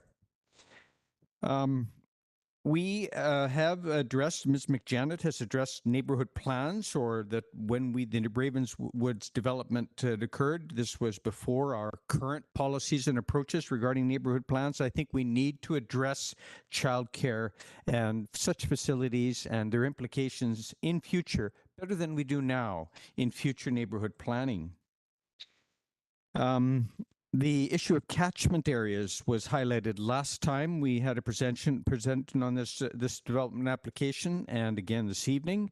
I think that are far worse situations with our schools, and I think this is something to be taken seriously. I gather that the applicant for this project is declining to enter into a covenant because the two neighboring facilities are not engaged in a covenant. Finally, potential initiatives. Echoing Councillor Greenlaw, I think that our staff need to look at this ongoing. Ms. Fletcher has highlighted that a review or initiative regarding traffic calming and traffic speeds is underway, and we will be receiving a report from this in the near future. I think we must also look at signage, and that is what I observed on my visit to this particular corner. So, we do need childcare. It is a very serious need for employers and families throughout the valley. Thank you. Thank you. Councillor Hamilton. Thanks very much. I'll be supporting the motion on the floor. When I think about this sort of, with this question, I think about harms and benefits, and I see the risk that that is posed by having childcare facilities that are not ideally designed from start to finish within residential neighborhoods. But I also see the significant benefits that come from those facilities. The other thing that's weighing my decision is the jurisdictional matter. I do believe that it's better to leave the jurisdiction on the number of children, childcare spaces with the CCLR and the BC Building Code rather than in our zoning. So I'll be supporting the motion on the floor. Thank you. I'll be supporting the motion. I think this is a great opportunity to expand a successful operation that delivers important childcare to our community. And when having been a part of the initial expansion in this space, at that time I was really impressed that that an operator had figured out how a path forward, and even in design commercial purpose-built spaces, it's been a challenge for some operators in our community. So I commend these folks for being able to not only just maintain where they are, which seems to be a struggle for some, but to continue to expand the services they provide, important services they provide for our community. So I do think that as others have said, the appropriate place for regulating the overall size and operation of these does live elsewhere. So I'm happy to see those limits removed and on our end, but there is still oversight from substantial oversight in this area. So I'm comfortable with that. I do think that this neighborhood, although being relatively new in the context of Squamish, really the lack of a childcare facility from the onset here, I think, was a miss, and I think this is a great way for us to have collectively addressed that. And going forward, we do see childcare as an important part of really what makes any neighborhood function. I appreciate the comments around the catchment area. That was something that I was quite interested in, but I'm happy with where we are, and I appreciate the rationale. I think that a lot of the comments around safety, pickup and drop off, and so on. Hopefully over time, I expect a lot of folks to be able to walk their kids to their childcare facility, and not just this one, but as we go about and do our work in the community, both in existing neighborhoods and in new developments, it's imperative that we include this as a service. Children are the heartbeat of a neighborhood, and really are our future. So it's really important that we take steps to ensure that they're cared for in a safe way. So I'm happy to support, and I'll call the question. All in favor? Motion carries unanimously. Thank you very much. Okay, council. We are now on to, we have item 6. We have no timed items today. Now we're on to consent agenda. Is there anyone who'd like to pull anything from the consent agenda? Councillor Pettingill? Give you one guess. Yes, 7B5. Please. 7B5. Okay, thank you. Council, anything else? Councillor Hamilton? Thanks. I'd like to pull item 7C1.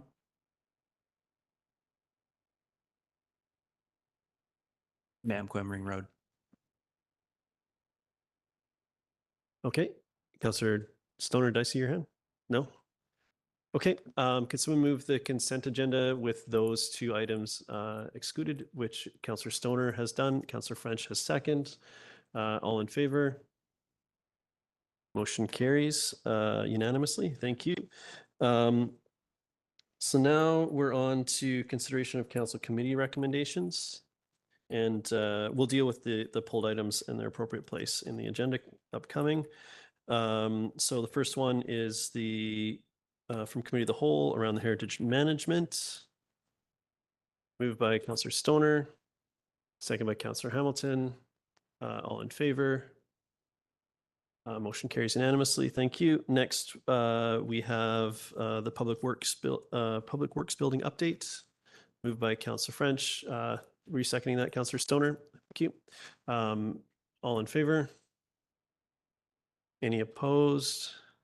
Sorry, Councillor Greenlaw, your timing was off for a bit of a lag. Was that a 4 vote? 4. Yeah. Okay. Thank you. Just want to clarify. Okay. Thank you. Motion carries. All right, now we're on to bylaws. We're going to item 9B1.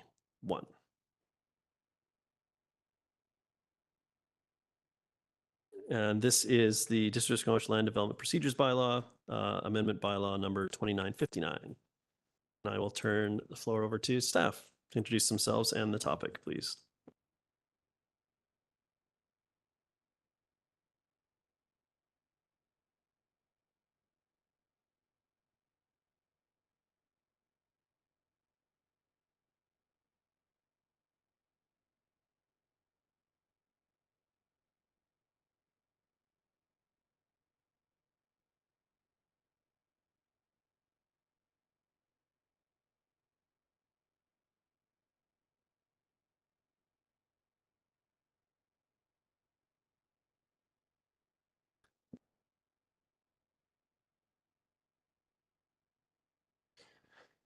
Good evening, Mayor and Council.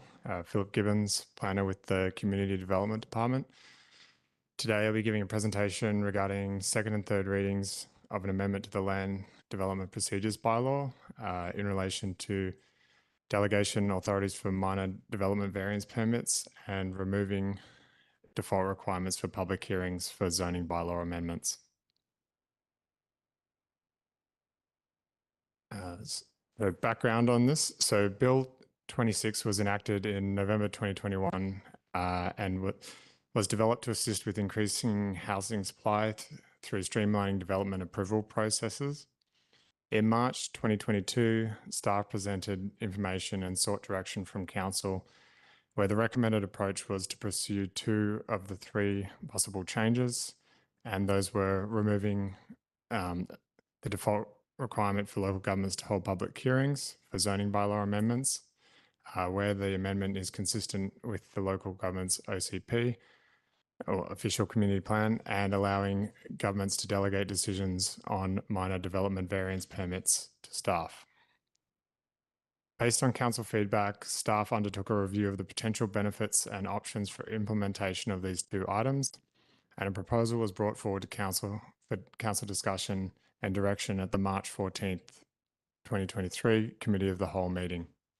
Council directed staff to proceed to bylaw readings with recommendations and requests for clarification.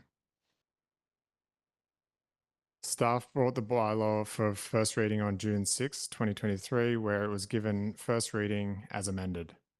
Council discussed the bylaw and made a number of changes which have been incorporated into the proposed bylaw. The original agenda for tonight's meeting included an old version of the bylaw in error. The updated agenda includes the current proposed bylaw amendment, which includes changes requested by Council, amongst other changes. Bill 44 was passed on November 30th this year, and some components of this bill are already in force. These affect the requirements to hold a public hearing, and changes have now been incorporated into the proposed bylaw as a result and are discussed on the next slide.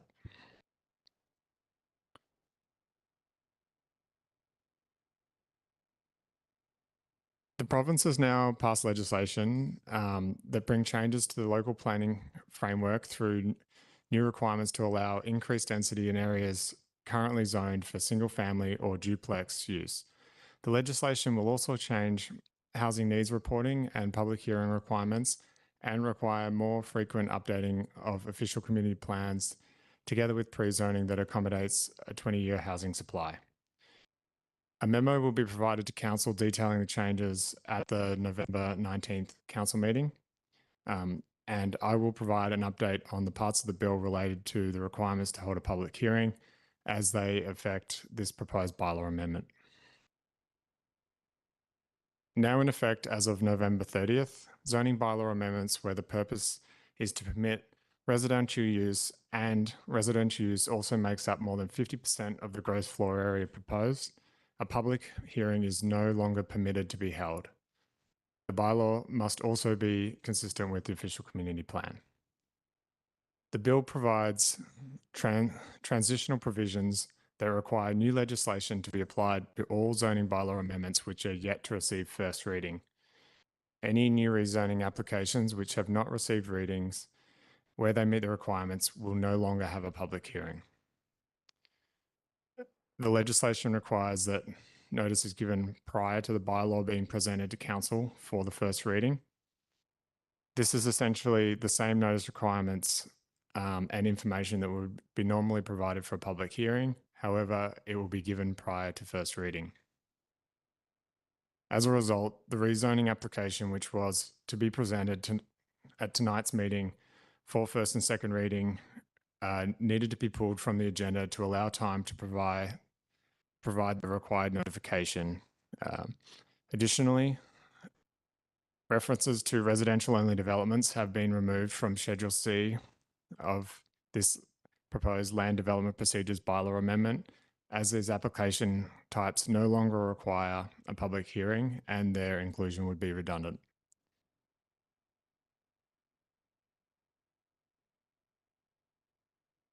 So moving on to removing the default requirement to hold a public hearing. As discussed on the previous slide, public hearings are no longer permitted for applications which propose more than 50% residential floor area.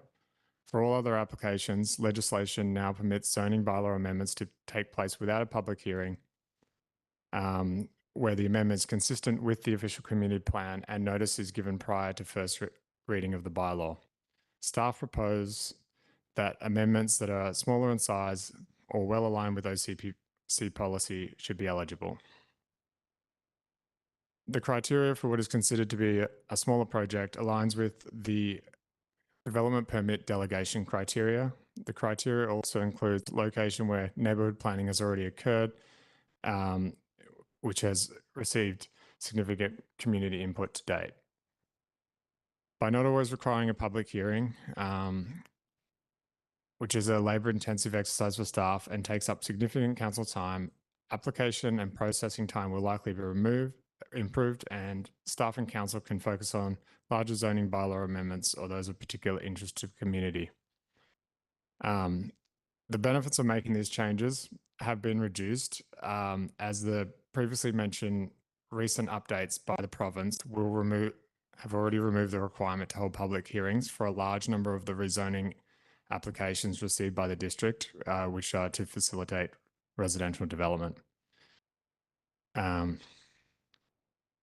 being said, for a number of public hearings, input from the public is minimal, and it is also input received late in the process. That's after bylaw readings have already occurred.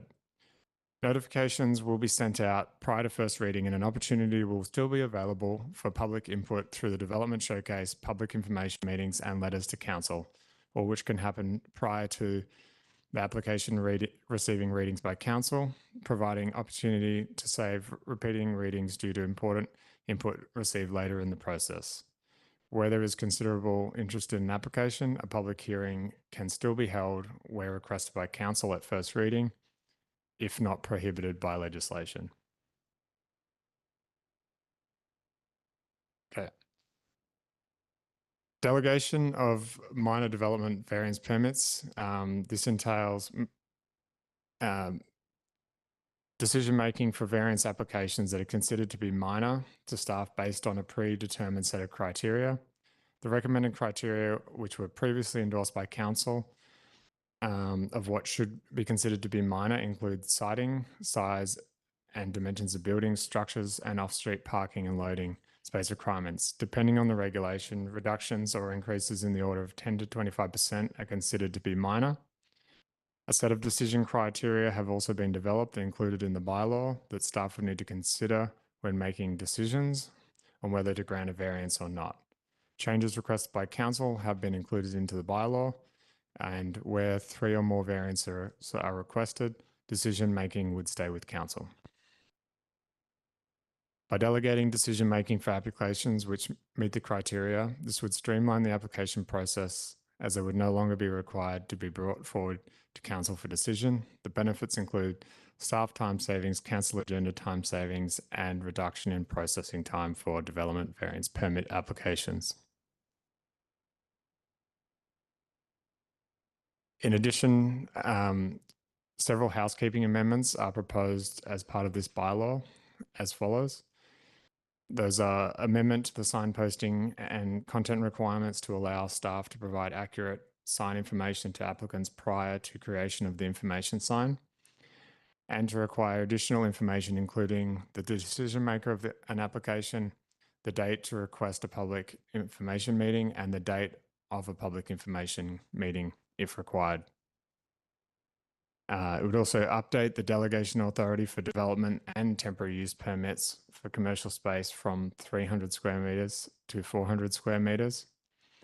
It would adjust the wording around delegation of development permit applications under development permit areas 1, 2, and 11 to reflect the original intent for these application types to be delegated in instances where they are accompanied by a form and character development permit application.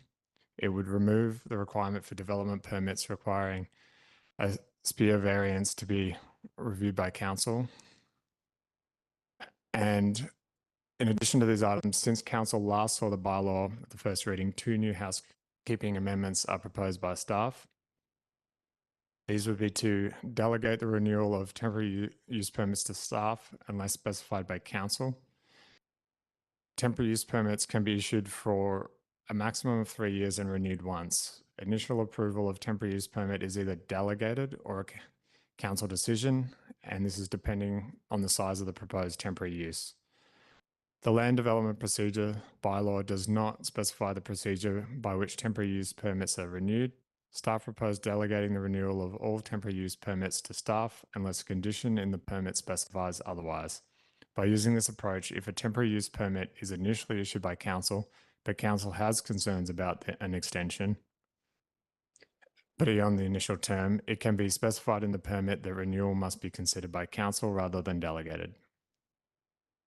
For council information, the district usually receives around 2 to 3 non-delegated applications for temporary use permits per year, and not all of these are brought forward, and some are cancelled for a variety of reasons.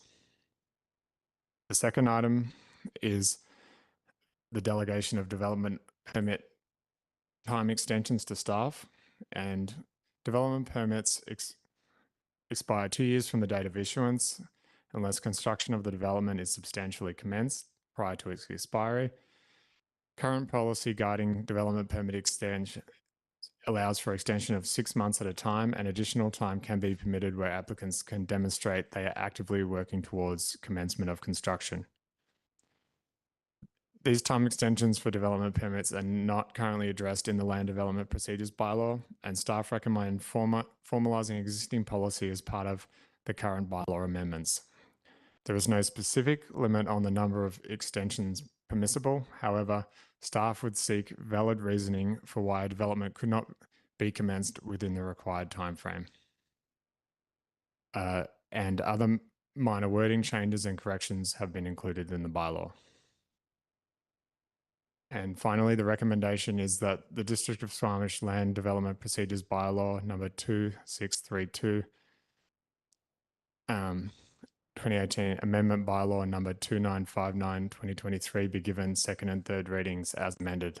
And thank you for your time. Thank you for the presentation. Council, questions on this? Yeah, go ahead, Councillor Pettingill. So I'll start with a procedural question. If we wanted to, if we're mostly okay, but there's one small tweak we'd like to see before adoption, can we sort of request that come back at adoption for consideration, or do we need the specific wording at this time? I'll go to Ms. Arthurs on this one. So if you're going to change the wording of the bylaw, it has to be done at third reading.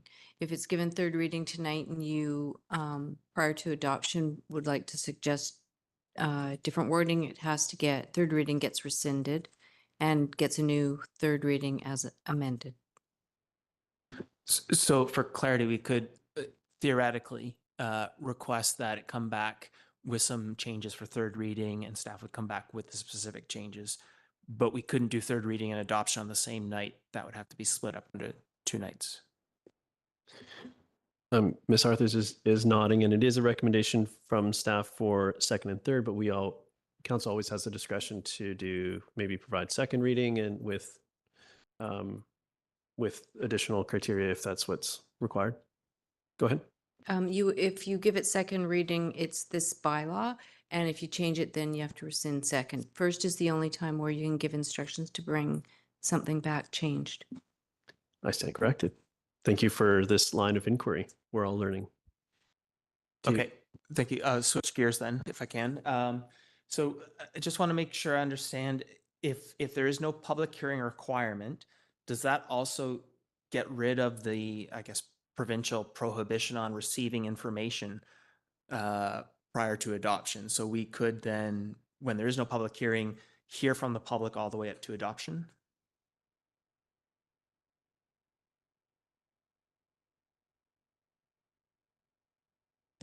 That is our understanding. It becomes as a bylaw that doesn't have a public hearing, essentially. But the interpretation on this new legislation is still evolving. So I think there's still, on our end, on staff's end, a little bit of uncertainty about how this will work in practice.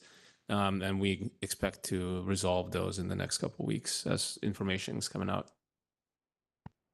Okay, thank you. If I can continue. Another topic, if what is staff envisioning? Because with some of the delegated variances and TUP renewals and so on, I'm sort of wondering if we're missing an opportunity to understand policy gaps or so on, or something like that. So, is staff envisioning a quarterly or annual sort of reporting process of these are the delegated variances we gave in the last year, or is something like that feasible?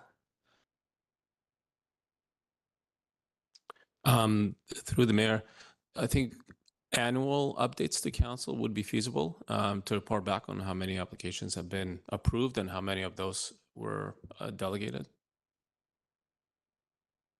So the last thing then, I'm just wondering, and it didn't jump out at me, maybe I missed it. Where does hardship factor into delegated variances? Because that's a concept I struggle with a bit. I don't have a lot of comfort around the hardship idea. So is hardship a significant factor in delegated variances or not? Through the mayor, hardship is typically for border variance type applications. Development variances don't require to have a hardship per se. Thank you. Councillor Stoner. Thank you through the chair, and appreciate staff's quick responses to some of the changes that we've seen at the provincial level. I wasn't actually expecting any of them to come into force when it got order in council or final assent on November 30th. I thought we all had a bit more time. I am curious, one of the pieces with regards to the prohibition of being able to hold a public hearing for rezoning is consistency with an official community plan. And in subsequent components of the legislation, it speaks to that community plan having to be updated every 5 years in reflection of the housing needs study. So where does that get reflected in this language or not? And how does that change our practice in the interim before we get an updated OCP? Because then technically that means our OCP is actually out of date as of January. Through the mayor. In relation to considering zoning bylaw amendments, all zoning bylaw amendments must be consistent with the official community plan. In some ways, it could be seen as a redundant thing, only where I guess an OCP amendment would be required to facilitate the zoning bylaw amendment, then a public hearing could be required to be held. If I could just add, the current timing of implementation for official community plan updates, I think we have till 2025 to do our amendment. And then from there on, it's going to be every 5 years. But this piece of legislation that prohibits essentially public hearings is in place as of last week. Okay, and so the follow-on to that is section 7 of the bylaw, which is zoning bylaw and official community plan. It seems like it no longer actually fully applies. So it says the director will refer an application to amend the zoning bylaw or official community plan to council with a report. But does that still hold, does all that still hold true? I guess it's just the public hearing component that gets scrapped. Does my follow-on question, does section 7.3 still apply? Where council may require a public hearing to be held. We can no longer do that for some elements. Through the mayor, public hearings still can be required for commercial developments and any developments that have less than 50% residential component.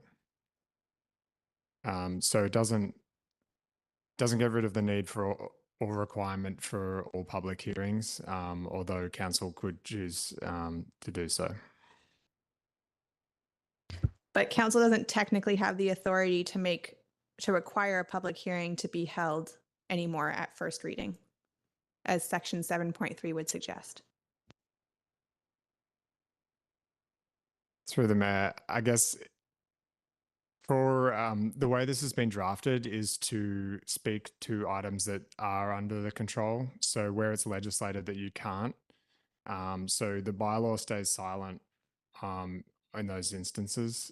So they need to be read in conjunction. Okay, that's helpful. Thank you. And then my last question was on Schedule C, subsection 1C. It says applications within the oceanfront development or areas where a recent neighborhood plan has been adopted or amended within the last 10 years. And just the way that sentence is worded, I had a debate earlier with Councillor Hamilton as to whether the last 10 years applied to both the oceanfront as well as neighborhood plans or just neighborhood plans.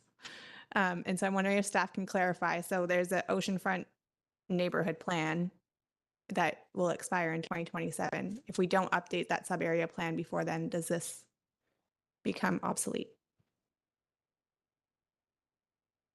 Through the mayor, the intention was that they would be read separately, and so that it would be neighborhood plans which have been adopted within the last 10 years. So the intention is that no rezonings at the oceanfront development area would require a public hearing. That's correct. With one caveat in that as long as those rezonings don't require a neighborhood plan amendment. If it does require an amendment to the OCP essentially, then it would trigger a public hearing because then it's inconsistent with the official community plan. And in places like the oceanfront where we've gone and we've pre-zoned in accordance with the neighborhood plan, it's a good likelihood that rezoning on the oceanfront might trigger also a neighborhood plan amendment. So I think the oceanfront is unique in that respect that it's got zoning and a neighborhood plan versus our other neighborhood plan areas where it's just a neighborhood plan.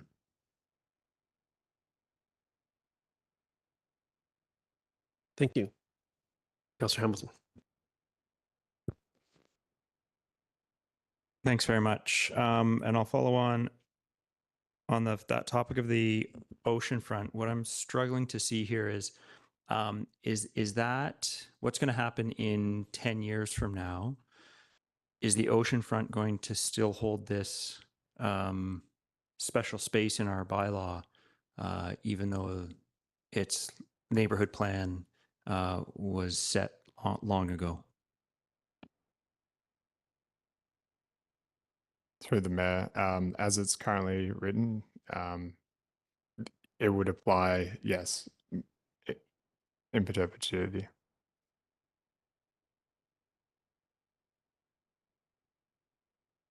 And was that the intent? Through the mayor, as it was written, yes.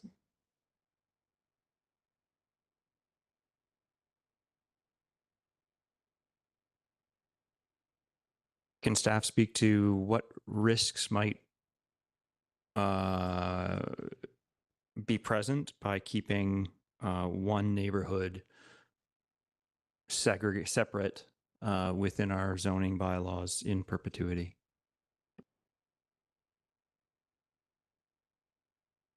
Through the chair, I think we called this area out as one of the our first neighborhood plan areas, and then we call out all the other neighborhood plans that we do have. So I don't think it was intended to call this specific area out. It's just to any area that has a neighborhood plan. And I will note that we expect with the provincial changes and the CMHC half application that we will probably be revisiting the procedures bylaw once again in 2024 to do further amendments.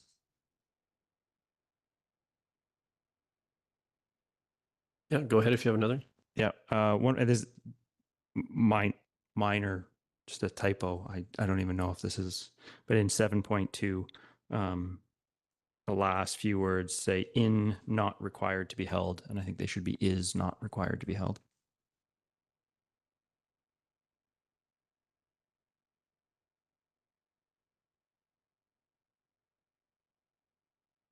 Through the mayor, I think I know the one you're talking about, and I thought that had been updated. We can take a Maybe look. I'm reading an older version, so.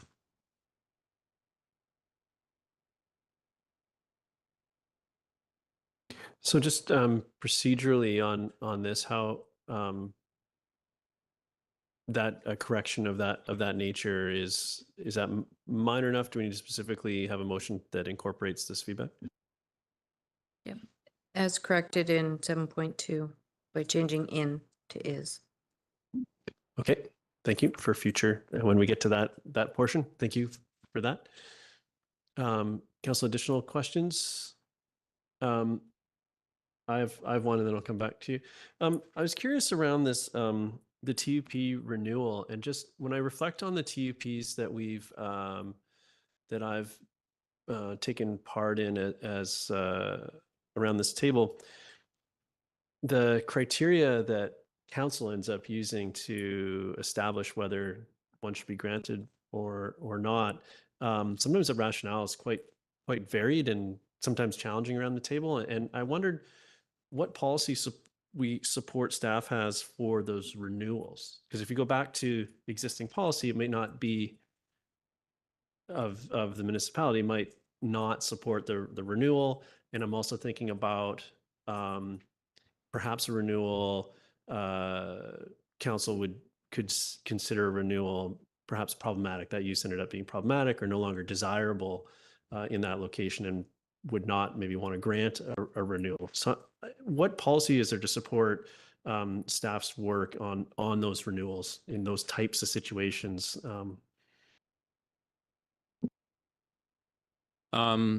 So we normally use official community plan as our main policy document when considering zoning changes, and a temporary use permit would be a zoning change. Temporary, if council had concerns at the time of issuing the original permit, council could specify that it needs, if it becomes necessary to renew, that it has to come back to council. Otherwise, staff would use our land use and growth management policies to decide whether, after council had approved something, whether it's still relevant or not.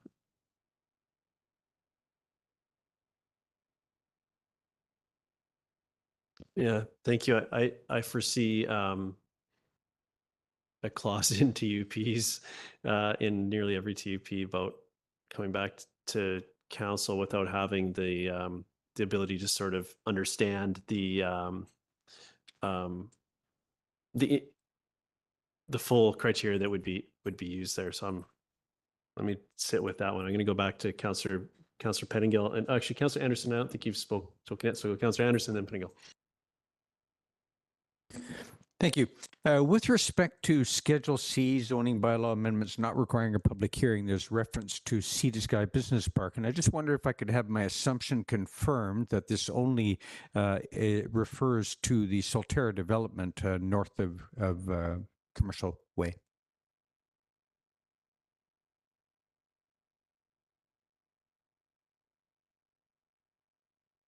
Through the mayor, it's for the entire business park. So I asked because this Solterra development is labeled and markets and brands itself Sea to Sky Business Park. It's the first time I've seen us apply that name to the entire business park. So again, we're applying it everywhere between production and north to Aspen. Is that correct? Through the mayor, that is correct. Now, does that, we have had applications or we have addressed during the last council issues of following the zoning bylaw amendment for zoning bylaw for covering the business park, where we discussed at length with participation from various property owners and other stakeholders zoning for light industrial versus medium industrial, for example, on the west side of Queensway. So such an application for rezoning would not come before a public hearing. Is that correct?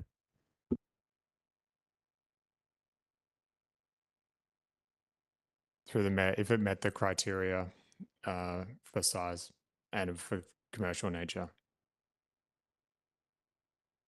Thank you. Okay, Councillor Pettingill. Yeah, back on the TUP renewal piece, if we didn't include 10.2, so by default, staff TUP renewals would not be delegated to staff by default. Could council still, on a TUP specific basis, make that delegation without 10.2? Like, if we got an application tomorrow, could we make that decide as a council to delegate that piece to staff that, hey, on this one, you folks decide the renewal? Or would we need a specific change in the procedures bylaw to enable that? And so right now, no delegation is possible. Through the mayor, that's correct.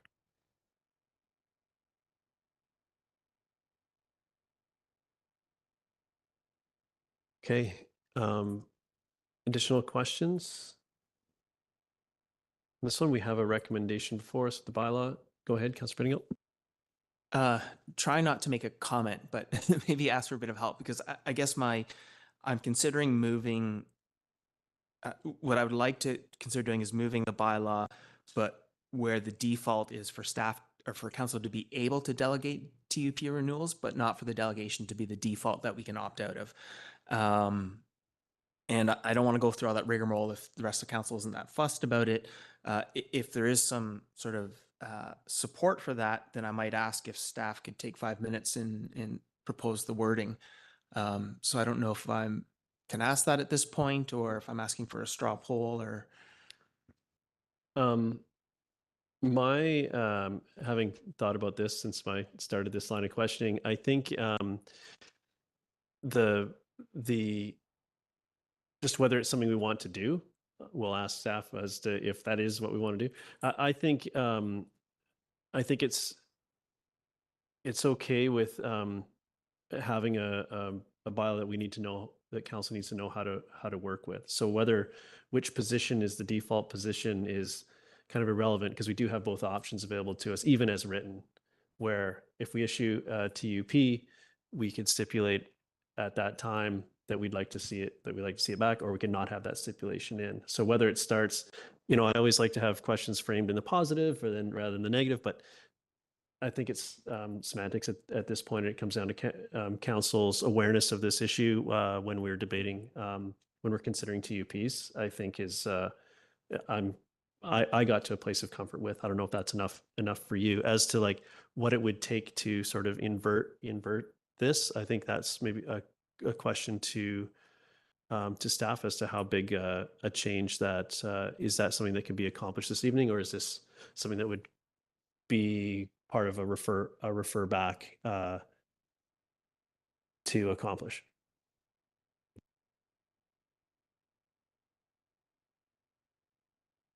Okay, we'll take a recess.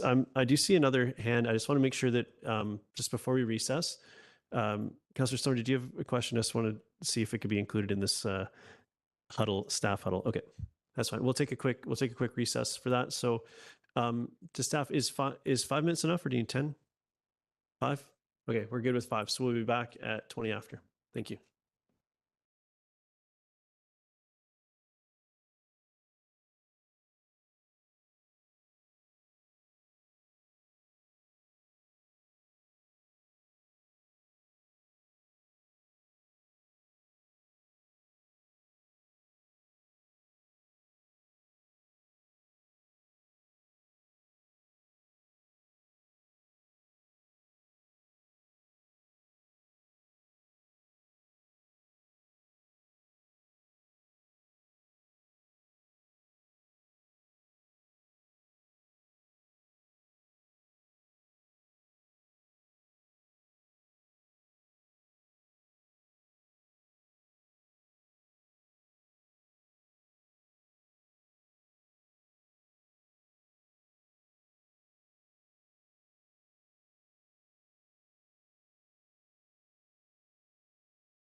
Okay, well, and we're back from break, so go back to staff.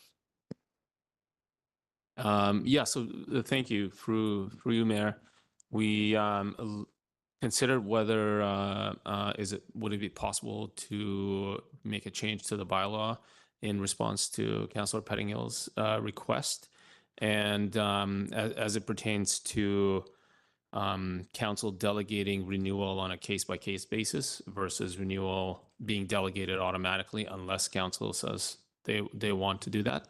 And don't have full confidence in being able to provide that answer tonight. So if that is the desire, would have to come back on a different meeting.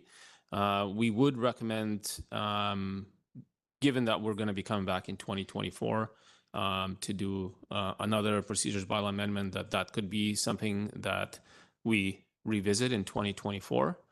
And also wanted to clarify one of Councillor Anderson's questions about the business park, in that the condition for council to call a public hearing on non-residential rezoning application is still there. So in the business park, council could still request that a public hearing be held. Okay, thank you. Councillor Pettingill, you've had your question answered for now. Okay, Councillor Stoner, did I have, you were on the cusp before the break? You're good now? Okay. Council, any other questions for staff? We have a motion before us. We've heard some desire, some poking around about potential changes. And the motion, staff recommendation would include the correction that, or no, sorry. Thank you, Mayor.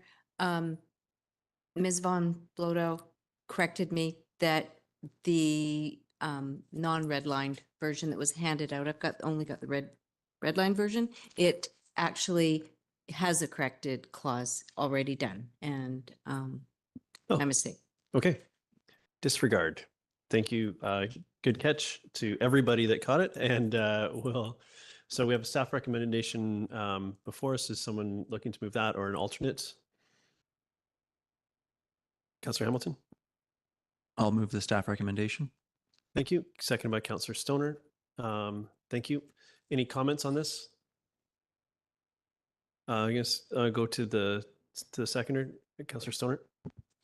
Thank you, through the chair. I will support second and third reading of the land development procedures bylaw and the amendments. I think that this adheres to the direction that we have previously given staff. I think we're in an interesting time given the provincial legislation changes that are literally happening as we're talking about this, and it will require revisitation, or us revisiting it in the not so distant future.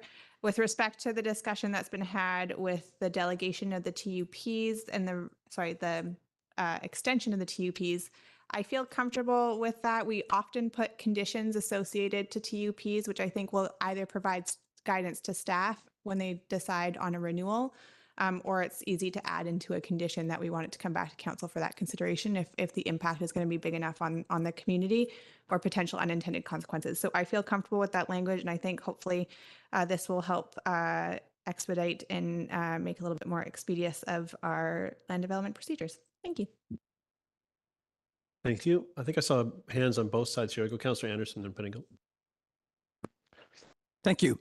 Speaking in favor of the recommendation, I am comforted by Mr. Valenis' clarification regarding the business park, and for the reason that there are over 50 acres of I3 zoned land in the business park, and I believe that future council should consider any rezoning initiative on those lands very carefully through the opportunity of a public hearing. I would suggest a renaming. It is a bit confusing. Sea to Sky Business Park is specific to the Solterra development. That is how they brand that parcel. And we've always referred to including in the previous sub-area plan for the business park as Squamish Business Park. I'm also comforted, that is, I appreciate very much the attention and care that's been given in Schedule C, item 2, A through G. These are the guidelines for considering variance permit criteria and guidelines. On December 22nd, 2020, the Council of the Day considered a previous land development procedures bylaw amendment, and its purpose was to quote the intent to increase delegated authority to staff to streamline staff and council meeting processes.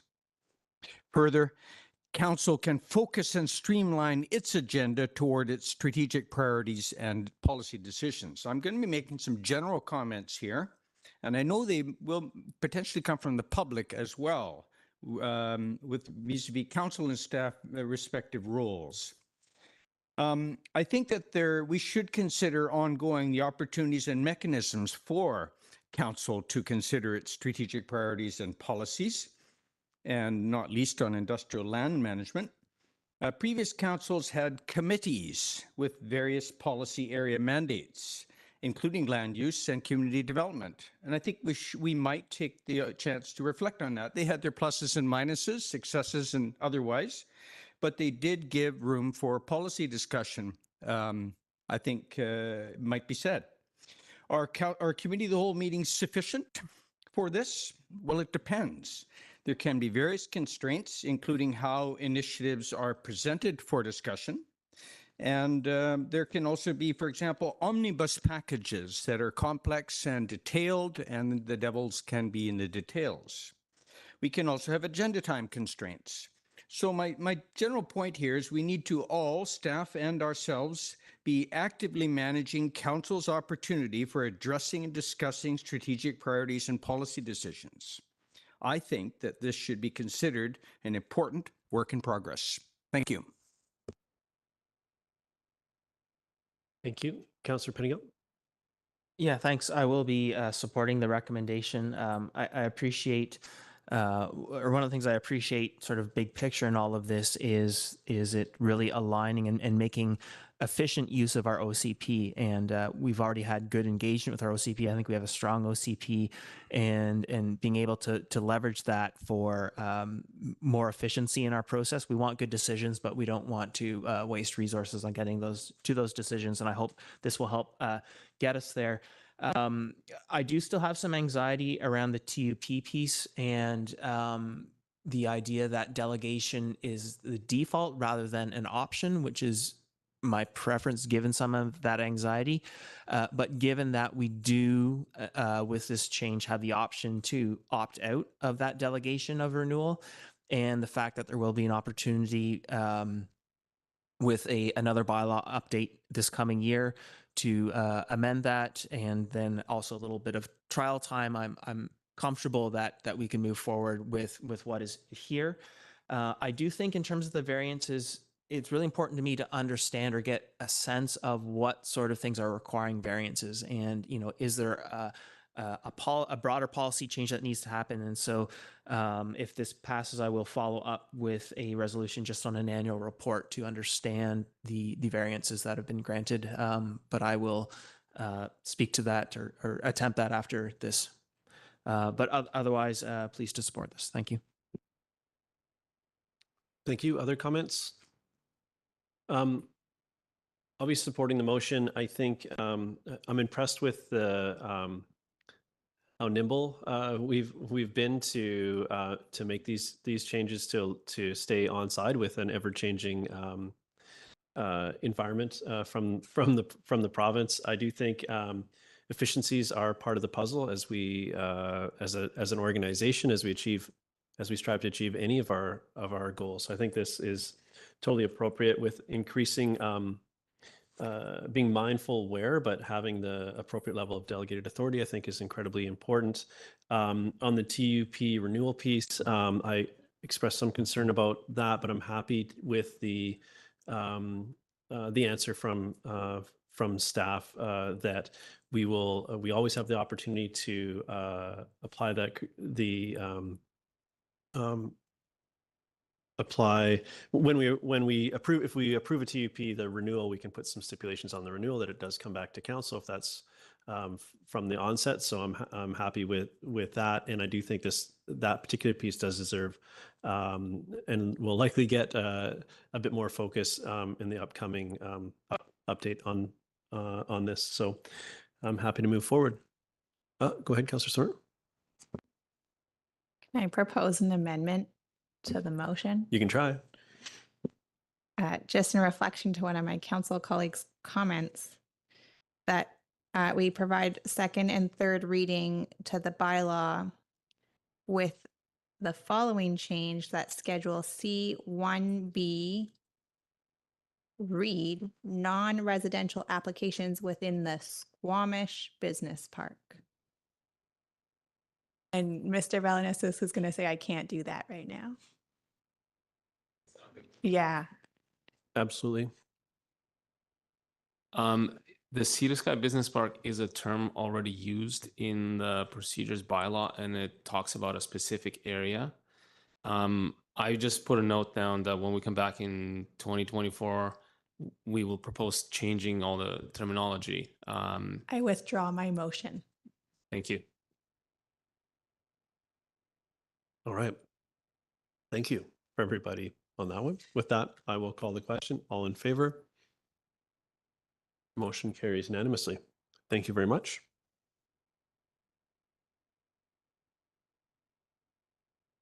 Oh, Councillor Pettingill.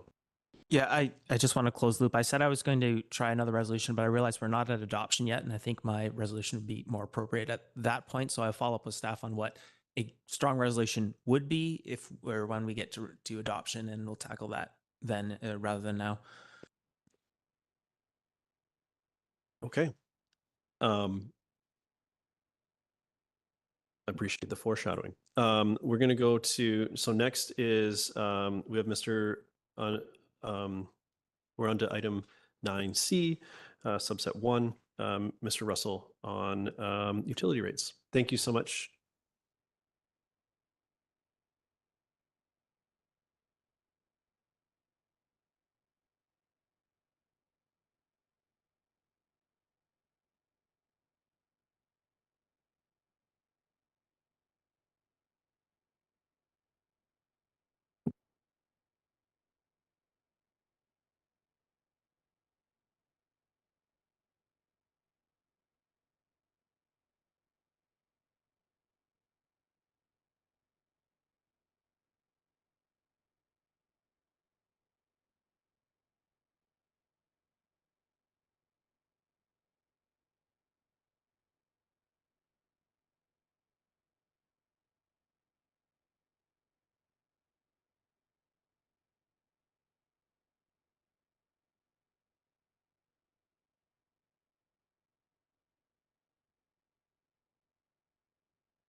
Good evening, Mayor, members of council. My name is Roland Russell, Senior Financial Analyst for District of Squamish.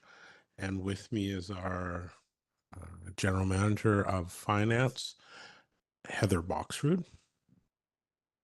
I'm going to be making a short presentation this evening around the 2024 utility fees and charges bylaw, and also some other bylaws with respect to reserves. But we'll do this one first, and then we'll come back to the second item. So our objective today is to get first three readings on bylaw number 3026 2023, which will be an amendment to the Squamish fees and charges bylaw number 2012 2007. With respect to our 2024 utility rates, I wanted to highlight the specific rate increases that have been incorporated into this bylaw and make some other mentions of note. So with respect to collection and landfill rates for the solid waste utility, the increase is 5.2% on average. With respect to the wastewater utility, our rates are increasing by 3.3 on average, and those are certainly the case for our residential flat rates, and 2 2.0% for the water utility for 2024. It should be noted that for the water and wastewater utilities, the key driver for the rate increases for 2024 is our asset management plan reserve contributions. So we updated the asset management plan, as council may be aware, this year within the 2024 through 2028 financial plan. And as a requirement, or I should say as a recommendation of the asset management plan, we set targets to be achieved over the next 5 years within the 5-year financial plan. And those required us to increase our contributions to the reserves, both the utility reserves and also the general capital reserve. So those are the key drivers for water and wastewater. Within solid waste, the key driver for our rate increase is we are in year 4 of a 5-year rate increase program to pay for the vertical wall, which was erected in 1919 and 19. Sorry, I have First World War on my mind for some reason. Let me rephrase that. 2019 and 2020, not 100 years ago. The vertical wall was erected less than 5 years ago. And we've been increasing the rates by approximately 5% per year, every year, to ensure that by the time the wall we finish paying for the wall, we would have a sufficient level of rate revenue to support that payment, allow us to maintain significant reserve contributions over the next few years, and prepare ourselves for the eventuality of the need for landfill closure and potentially a new landfill. So with that, I would also make a specific comment. We received a request from our Public Works group to increase bulk water rates and bulk sewage disposal rates, not by these values here driven by asset management, but in fact by an amount of approximately 10% for each of those. And the rationales are as follows. With respect to the water, bulk water has not increased since 2019, so roughly 5 years. And although we've had a minor increase in our bulk sewage rates, or sewage disposal rate, and what I'm referring to here is when a truck comes to the wastewater treatment plant and uses the bulk disposal facility there. As part of the expansion of the wastewater treatment plant, which we are undertaking now, we will be renewing that facility and expanding that facility to allow it to provide greater capacity, because we believe that we will need greater capacity as we move into the future. And as a result of that, the costs of providing that function will increase as the increased cost of the asset used to provide that comes on stream. So we're requesting an increase of 10% on the bulk rates for sewer. So that's the driver for that. That being said, we'll go to the next slide. This slide outlines the residential flat rates for water, wastewater, and the 3 various tote sizes for garbage. As you can see, the average rate increases combination depending on what size tote you have, anywhere from 3% for a small tote to 3.5% overall for total utility fees for a large tote, with 3.4 being the average if you have a medium tote. And that also is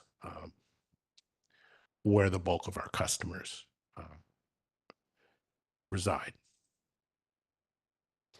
This is a somewhat difficult to read listing of all of our landfill user fees in comparison 23 to 24. We're not suggesting that this is the best place to get this information. It was included as an enclosure and attachment to the report, which probably slightly larger than this from the distance that we're reading it from. And at this point, I will pause. I'll turn it back to the chair to see if there are any questions on the 2024 through, sorry, on the 2024 utility rates and fees bylaw. Thank you for the presentation. Councillor French. Just want to do a double check to make sure there's no confusion. 2 slides back. Are you able to take us back there? That table has 2 columns that are called 2023 rates. Second column supposed to be 2024 rates. Yeah, okay, that's what I thought. Just wanted to double check.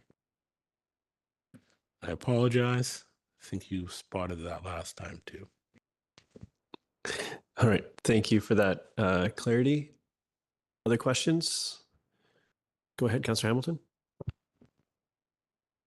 Thanks. On the table, the 2023 to 2023 changes, one item is not listed there, and that's soil and asphalt. And I know that seems as a very niche question here, but here we have $0 per ton for soil and asphalt. So it's not included there, but on the bylaw, landfill tipping fees, soil and asphalt, $0 per ton. Just wondering if somebody could speak to the reasoning behind 0 for asphalt and soil, and whether asphalt includes roofing shingles. I know that that's also very niche, but has come up to me through other members of the community.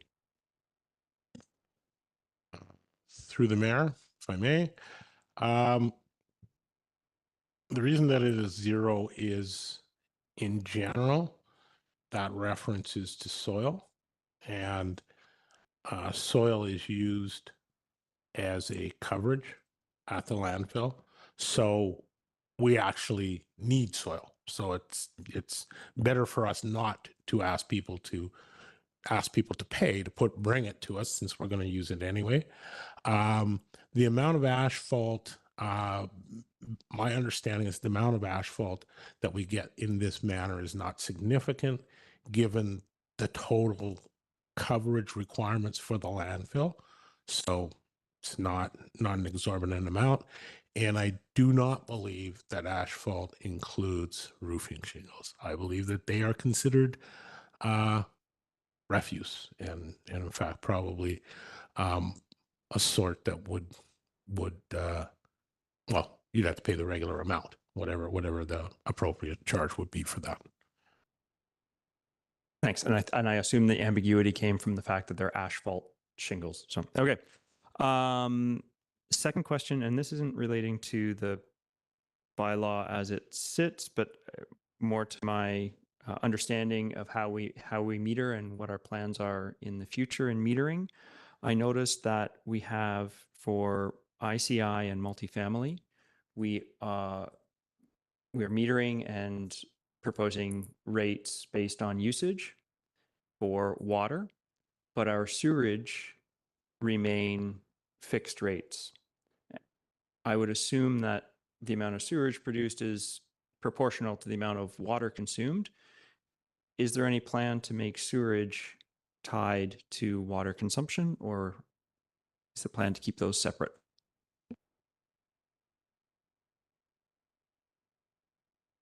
Through the mayor,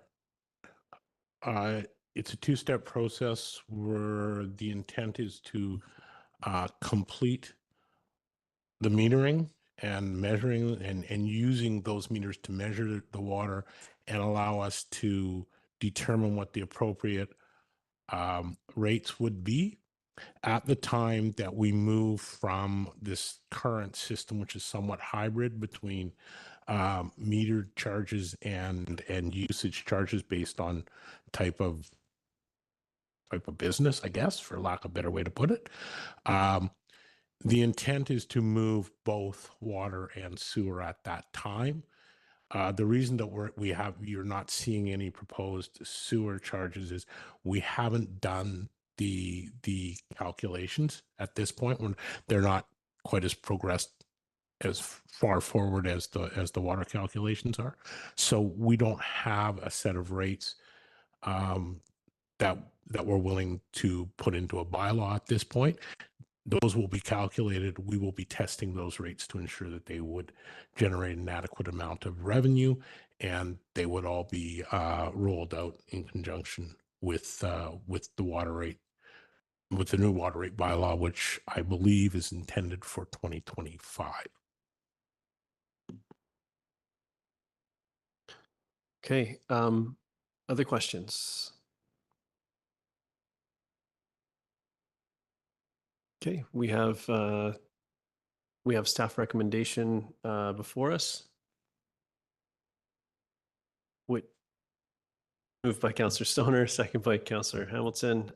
Any comments on this? Go ahead, Councillor Stoner. Yeah, thank you. Through the chair, it's great to see these bylaws come forward after a number of months of discussion around utility rates and taxes more broadly. I think that, as mentioned in the discussion that got us here, it's important that we are starting to really use our asset management plan in an effort to build up reserve contributions. And that is one of the main drivers of the increases that we're seeing. We've also gone after a few years of not seeing increases in a number of these utilities. And so I recognize that to some degree, I think maybe we're playing catch up from keeping a few years of lower increases. And I think that this is reasonable at this time to make sure that our solid waste and our water utility and our wastewater are all up to speed in order to address the growing demands from our growing population. So thanks to staff, happy to support them. Councillor Pettingill. Yeah, also happy to support this. I think given all the challenges we're facing and what I think is a quite prudent movement to increase our reserves, I will support this. I do have some questions I start to think about. We're making all these investments to make sure we have a really good solid waste program and sewage program and water program. But then some of those out of Squamish fees and the bulk fees and so on start to make me wonder, my understanding is that's not a significant part of what's coming in right now. But if we're making our system so great, that may change in the future. I would like to understand sort of over the coming year or two from our team, our ability to understand the source of waste and to charge accordingly. And I know we have some regional obligations in terms of solid waste, and so there's a whole ball of wax. And so just sort of to flag in the next year or two, these are some things I'd like to sort of understand going forward as we're thinking about rates and the investments we're making. Thank you. Councillor Anderson. Yes, speaking in favor of the recommendation, I appreciate that I'm looking at Schedule 20 here and the tipping fees. There's lots of conversations to be had on our next field tour with sustainability and engineering departments. But I'd just like to thank Councillor Hamilton for raising the issue of soil and the $0 per ton. Offering sites for dumping of soil in the district of Squamish is a very lucrative business. And we should be taking an interest in that. Some of it's on our land, but I trust that the landfill is receiving the soil that it needs. If we did not charge zero, we might be in trouble. But lots of interesting conversations here, and I thank you for the presentation. Thank you. I'm speaking in favor of the motion. I think I appreciate the work that's gone into this, and I'm really proud to have the asset management piece really come into play here. And as I look around around the province and the challenges facing many communities that haven't proactively planned, it just really highlights the need, the importance of doing this work. And increases are never aren't something that we take lightly around this table and in this organization. But I'm confident that these all of these are very well reasoned and with an eye to the future. So thank you to everyone involved in getting us to this point. I'm happy to support. All in favor? Motion carries unanimously. Thank you so much. So now on to the next topic. Same staff.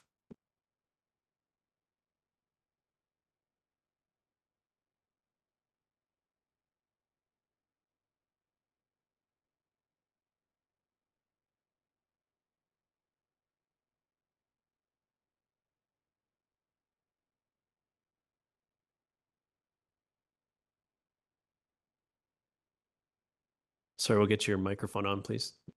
My apologies. We also have a second report to council on rehabilitation replacement reserve bylaws.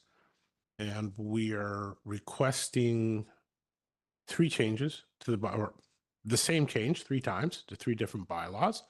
And what I would say here is probably just easy enough for people to read this, but the rationale is that we want to update the bylaw to keep the bylaws constant and also to keep the bylaws consistent. So as part of the longer range plan that we have for asset management, part of asset management is building stuff. Part of asset management is planning for building stuff. And so what this is attempting to do is to add flexibility to our funding mechanisms so that as we move into the future and we wish to do more work along the asset management plan, we can use our capital reserves to plan for projects which will then build future capital works. Because planning, it does not generate an asset, and our current structure of the reserves is that they are restricted to the purchases of assets. So that's the gist of this bylaw, is to allow us to be able to fund planning works directly related to capital purchases for either rehabilitation or renewal or new purchases. That is the rationale for the wording changes that we've presented. And so what it shows in the second portion of this slide is that we're asking that Section 4 of the reserve bylaw be rewritten, and we are adding the 2 portions that you see that are underlined. So the words capital related after undertake and the word plan after acquire.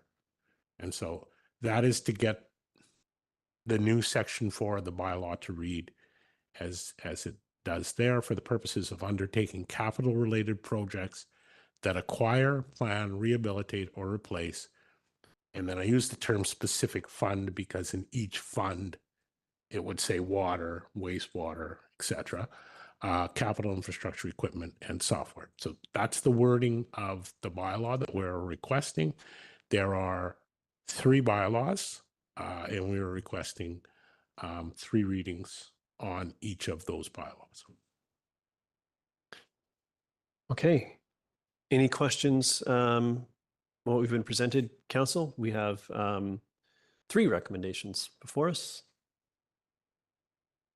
Councillor Hamilton and Stoner. Got a question. To ensure consistency across all 3 utility reserve bylaws, when I first read the report, I interpreted that to mean that there is current inconsistency. But now when I hear your presentation, it seems like the bylaws are currently consistent with each other. And when the wording to ensure consistency is just motivating that all 3 need to change together. Is that correct? Yes and no. Okay. The wording in the solid waste bylaw is slightly different in that the solid waste bylaw allows for reserve draws against for a reserve draw to fund operating costs.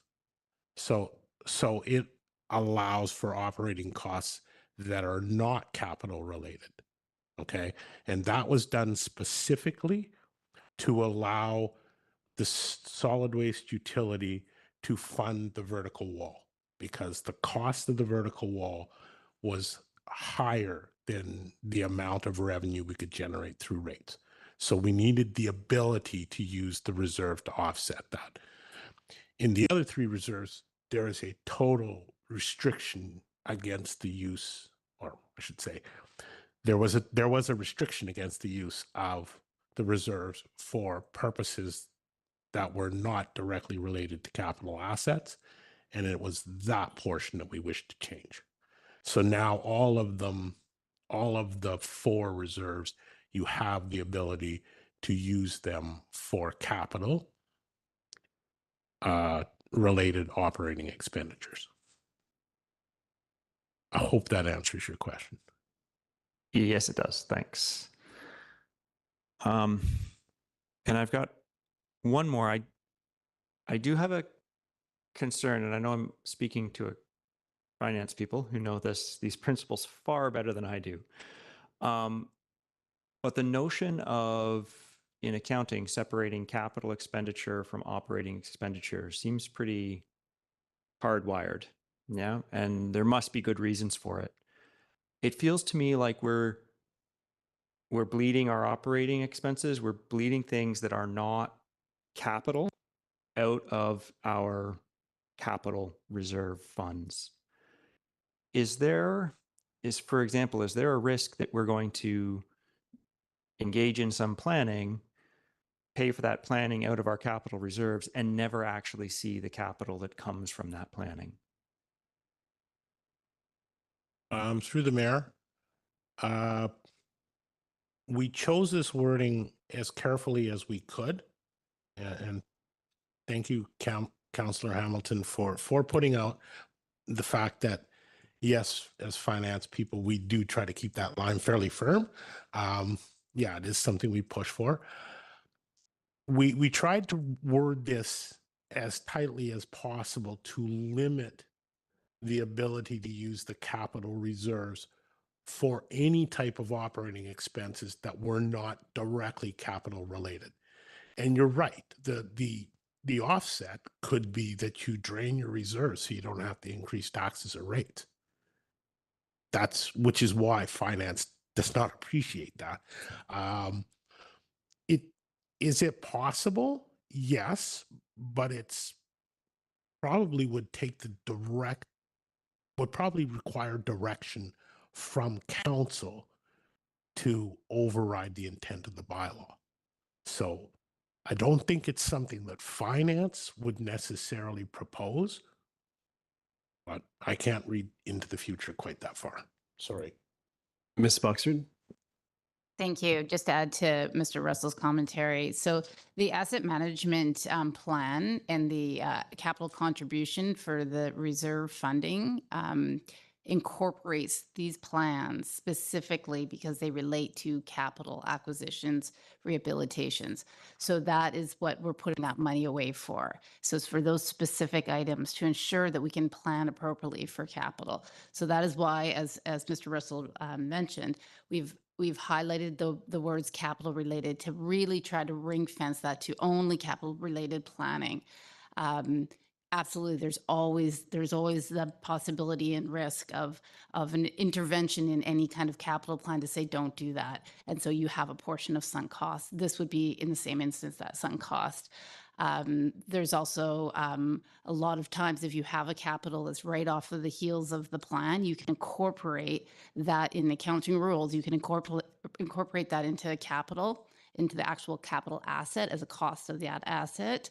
And that is only if that asset is actually comes to fruition at the time. So there is some leniency here in terms of the accounting rules. Accounting rules really land on the capital side, not on the funding side.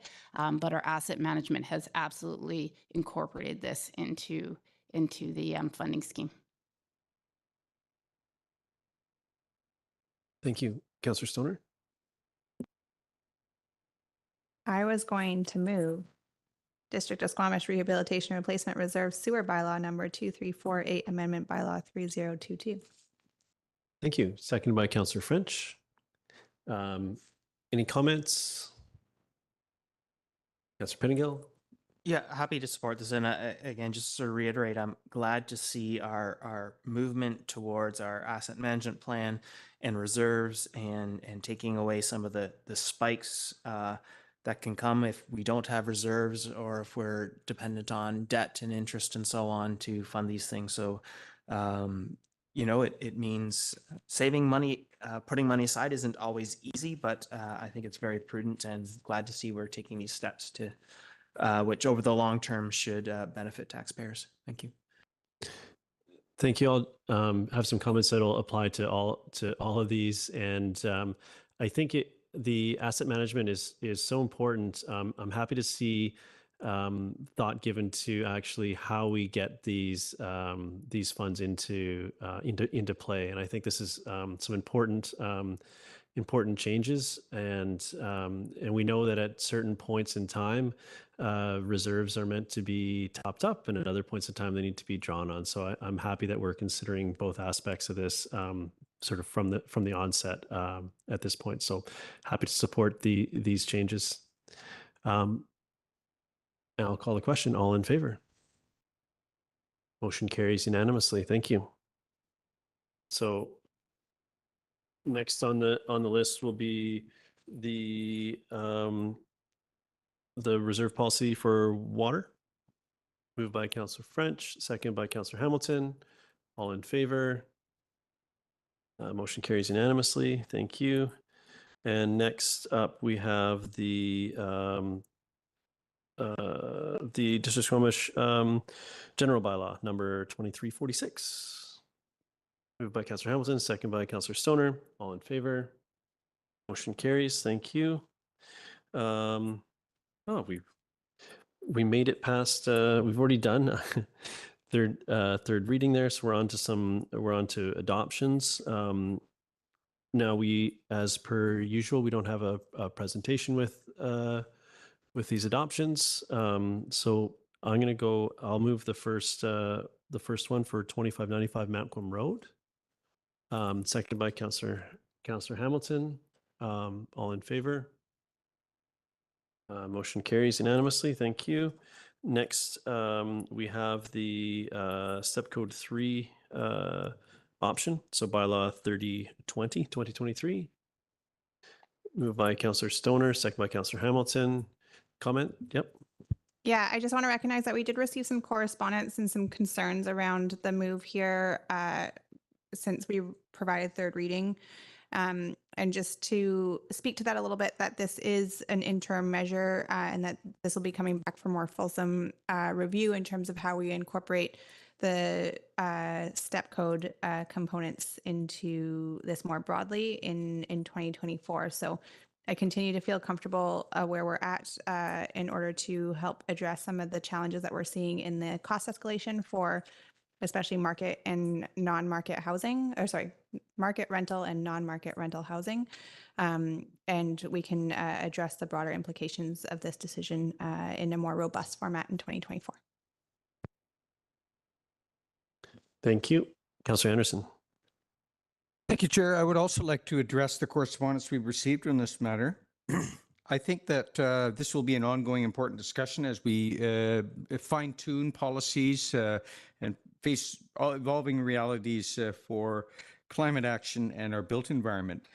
With respect to meeting our climate goals, to quote the correspondent, this includes other built environment strategies and tactics. There's a bigger picture to it, and it is an evolving one. I believe that we have received adequate testimonials from not only the development community, but other stakeholders in delivery of housing that we have a problem here that needed to be addressed urgently. And this was urgently, to quote our planning department and our building and bylaw, planning and building. So delivery of housing versus the costs of delay, there's balances here. There's also an issue of market.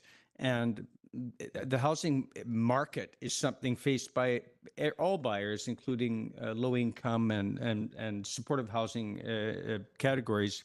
If I had to make choices just on the energy system or the energy, there's just a balance here. So I think that it's great to receive interested correspondence as we have, but it will be an ongoing conversation and exploration of how we address climate action and the built environment.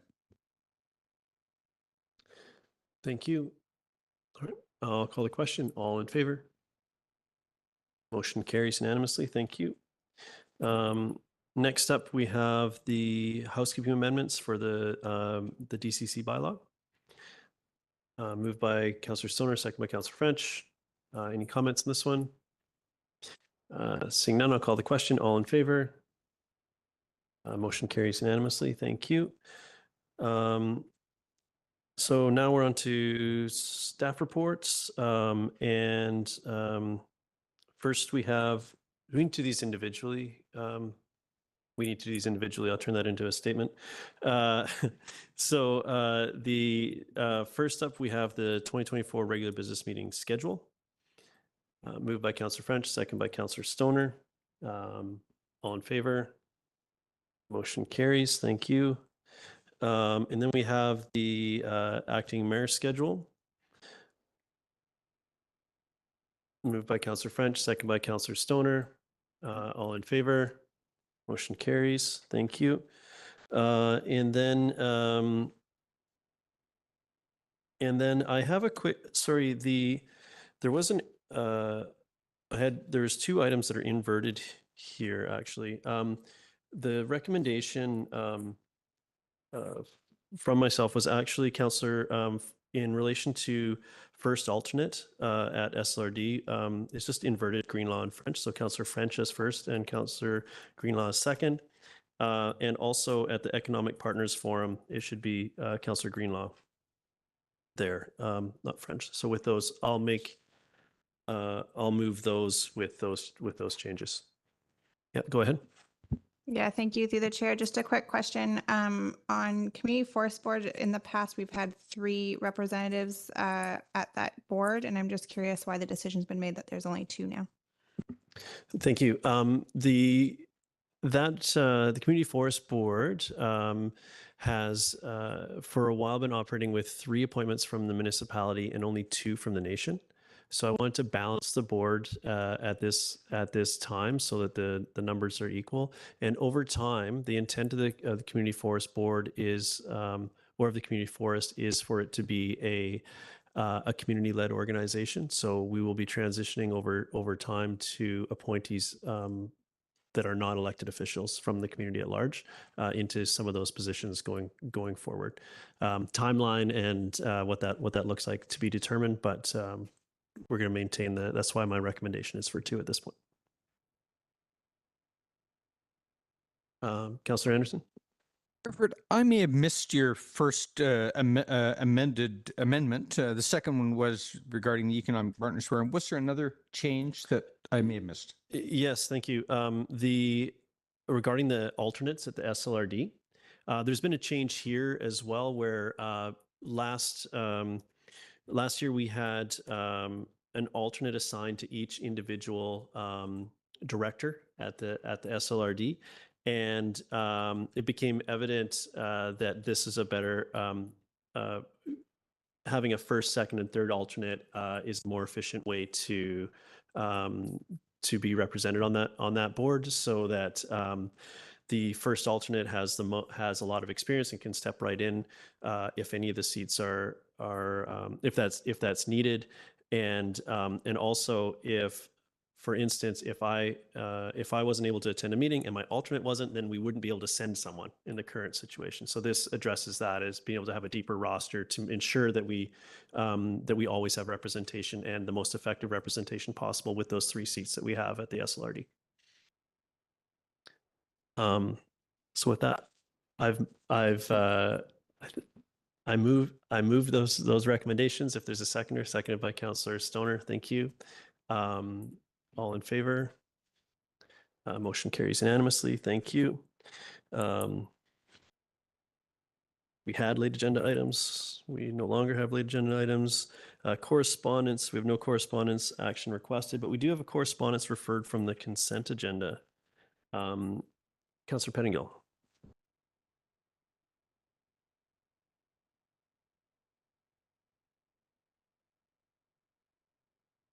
Thank you. This might be a bit of screaming into the wind, I guess is the PG version of the phrase. But just like to express some frustration at the BCER not really addressing the concerns we raised in their process, and sort of noting something that has been a constant point of contention is, we see this engagement period now scheduled over the holidays, and people over and over again note that this is problematic, and yet we see it again. So I needed a little bit of time to digest this, and may sort of bring a resolution for our next regular meeting. I'm not sure. I did have a question for staff, if I can, and if the answer has to come later, that's fine. But with our new some of our reorganization and capacity to address some of the permitting and so on, is this a topic that our this referral period something that our staff would be engaged in, or is that something that would still be primarily up to council at this point?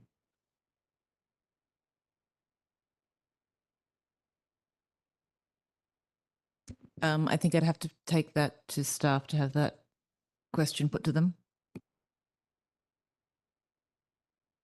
Okay. Okay, and so with that and a bit of small frustration release, I guess, I'll move receipt. Okay, thank you. I'll second that, and yeah, thank you for flagging this. I think there's important. Yeah, each of these pieces is just so important, and there's been an overwhelming amount of instances to scream into the wind about. But I do think it's important that we highlight them as they come to us. So thank you for doing that. I'll call the question. All in favor? Motion carries. And next we had, sorry, something else was pulled from Councillor Hamilton. Thanks very much. This is I pulled the memo on the Mamquam Ring Road failures update regarding the anticipation of the work being completed in Q1 2024 or just after Q1 2024. And I just wanted to flag a concern that I have about the potential timing of the logging of our community forest area. If that logging commences before this road opens, then we're going to be putting a lot of logging trucks down the boulevard, downhill through a school zone, which I think that if we have the opportunity to schedule those things, schedule the opening of that, get that Mamquam Ring Road open before we start logging in the community forest, that would be a wise maneuver. Just flagging. I don't have a motion. Just want to identify that. Thank you. Yeah, so I'll just speak to it briefly as the chair of the community forest. This has been a point of discussion around the table, and I can assure you that the community forest is taking sort of all pieces of the harvest operations into consideration with their planning, and but I will reiterate, it would be extremely helpful in that regard if this option was available to that entity as it goes about its work. So it is an important piece of infrastructure for our community, and it is we're in a challenging place with it as it is. So I hope that we can get it back into being a viable option as soon as possible. Go ahead. Oh, Councillor Anderson. Yeah, once again, I acknowledge Councillor Hamilton raising this. I think it's important that we are aware of the uses and users of that road. In fact, there are 4 other forest tenure holders up there, and one has recently completed logging, probably not going back there, and while Blackmount and Squamish Nation has private land, and there's 2 woodlaw licenses, in addition to all of the recreational traffic, all on Crown land. And I guess where I'm going is that we need to be reminding the province of these stakeholders on Crown land, and here we are stuck with fixing the road. Thanks. Thank you. Go ahead. So I'll move receipt. Thank you. Second by Councillor French. All in favor? Motion carries. Thank you. Do any business arising from the minutes? We have no committee minutes reports. Any notice of motion? We have some council and staff in-camera announcements, and they just sort of are there generally, but I do want to take opportunity to speak to one of them. And this is the ongoing work with our search and rescue.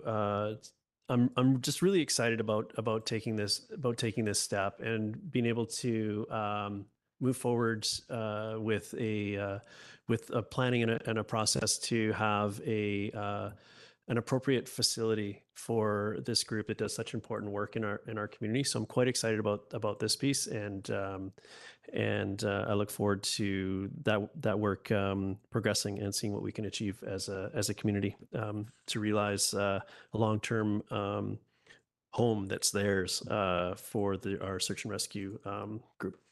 So I'm quite excited about that piece. We're on to open question period. Do you have any questions for us this time? Anybody else? No one in the gallery? So we have council or staff announcements. Anybody have any announcements? Go ahead, Councillor Stoner. Yeah, I'm just trying to reflect back since our last regular business meeting. I think since then we've had an SLRD meeting, which we can probably report out on. I unfortunately had to leave a bit early because I got very ill. But during the actual business portion of the meeting, I think one of the things to report back on is that the Growing Communities Fund that the province allocated last year to local governments, regional districts also got a portion of that funding, and it has to be allocated by the end of 2023, although it doesn't need to be spent out until 2028. But the decision was made at the regional district board to allocate a good portion of that funding, $750,000, to regional transit, in anticipation that hopefully that can become a reality and that there will actually be money behind it at the table at the regional transit or at the regional board level. So that was really encouraging to really see some alignment in terms of putting some money behind where some of the core strategic priorities have been for the regional district board for many years.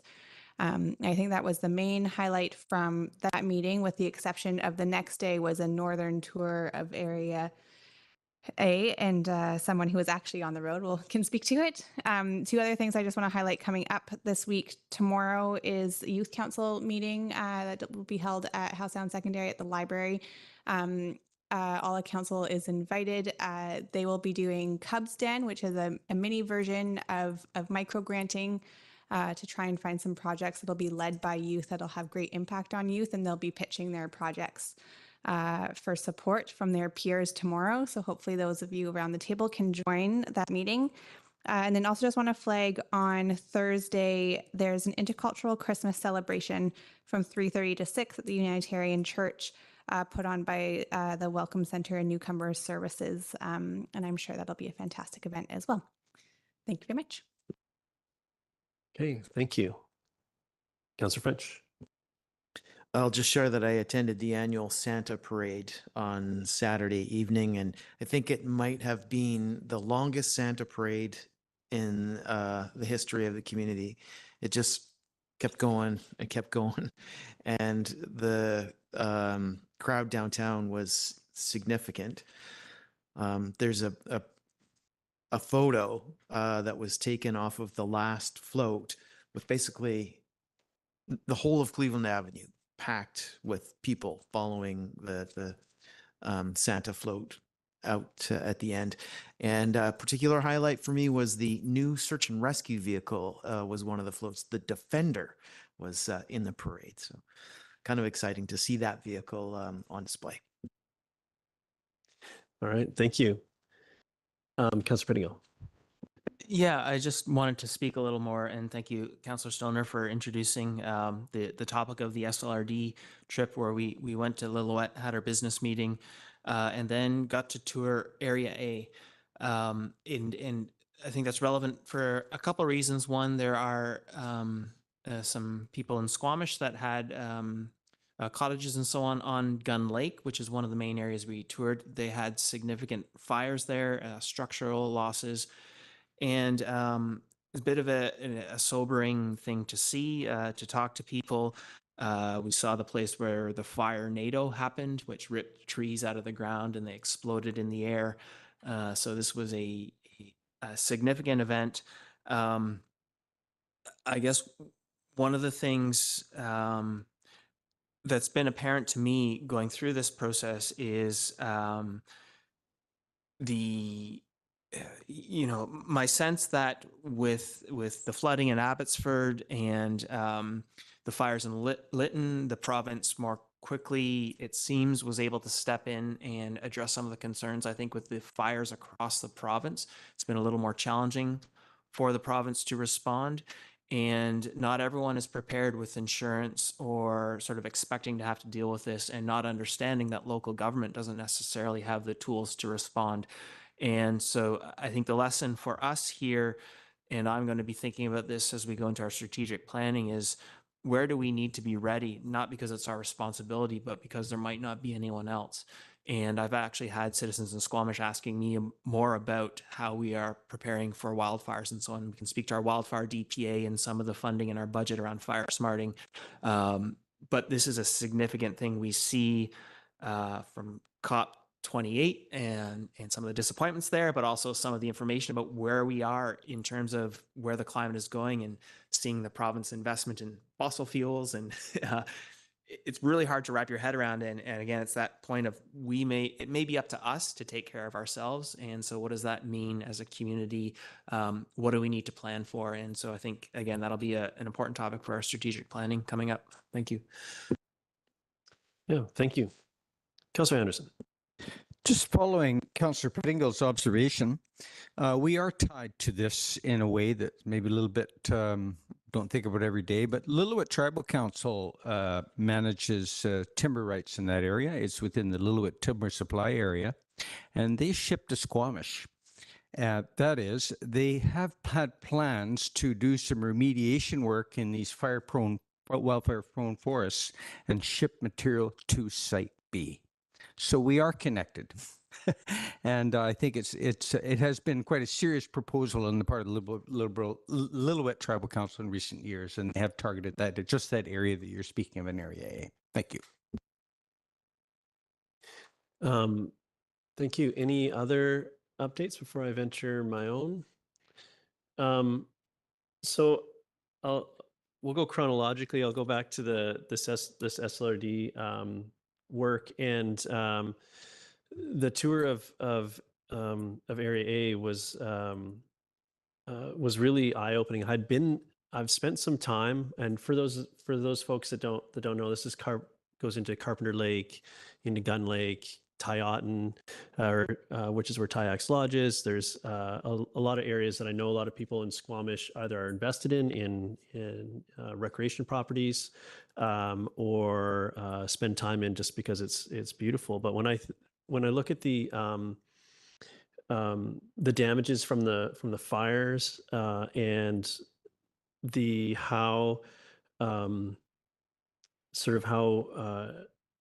much risk just exists every day on Road 40, so road through very steep terrain, unstable slopes everywhere, and I think about the extreme weather systems that we've seen, and it just really reinforces the need for ongoing emergency planning work throughout the region, and particularly here in Squamish. It was really eye-opening, and to be there so recently since the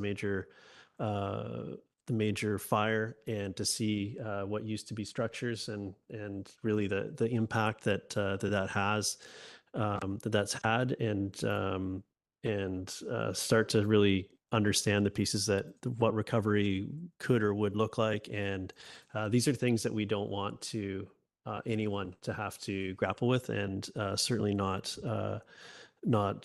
any folks inside the district of Squamish. So there's a lot of learning there, and it was very impactful day. I did get to the honor of being in the vehicle with the Area A elected official who knew every pothole and could tell me the story of every tragedy on every corner of every road that we were on as well. It's quite a challenging piece. And when I look at the regional district, the regional district stretches from we'll say Porto all the way up to there, Gun Lake and beyond. It's massive, and the context is just so different. But the actions that we take in each of our in our areas, it's all interconnected. As Councillor Anderson had an example, but the connectivity is amazing given the absolute scale of the area that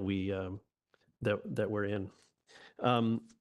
So I'm really happy to have had that opportunity, and I look forward to always learning more about the region. And I'm going to fast forward to the holiday parade. I had the honor of being a judge for the floats, along with Chief Foote, and it was amazing to see really the community come out, and the judging happens at the start. So seeing everyone sort of gathering and in all their groups, whether it's the sport groups or dance groups or search and rescues or BC Parks, or all these folks were there. Businesses have floats. It was just really great energy, and then to be roadside and to watch sort of our community at its best rolling down the street was great. But the highlight, I think, absolutely had to be after the last float went past, friends and neighbors just took to Cleveland and just walked down the middle of the street, heading back to wherever it is that they needed to go, or maybe just wandering on after the float, hoping for candy canes or whatever was coming off the back. But it was incredible. So hats off to the BIA that heads up that initiative, and to everybody that put a float forward, and everyone that came out to participate. And a congratulations to Squamish Days Lager Sports that won best float. It did have kids roasting marshmallows on the back. I don't know if they were handing them out, but they did have they were operating chainsaws. They had open flame and operating chainsaws on the back of a moving vehicle. So it was really an intense situation, and all done safely and tastefully. But it might be one of the only opportunities you get to have that combination all in one spot. Yeah, so I look forward to the next events put on. Well, particularly by the BIA. That scope was just is really, really impressive. And that's it for me. I'm just wondering if anyone is interested in terminating this meeting, and Councillor Stoner is, and so is Councillor Hamilton. He seconds. All in favor? Motion carries. Thank you.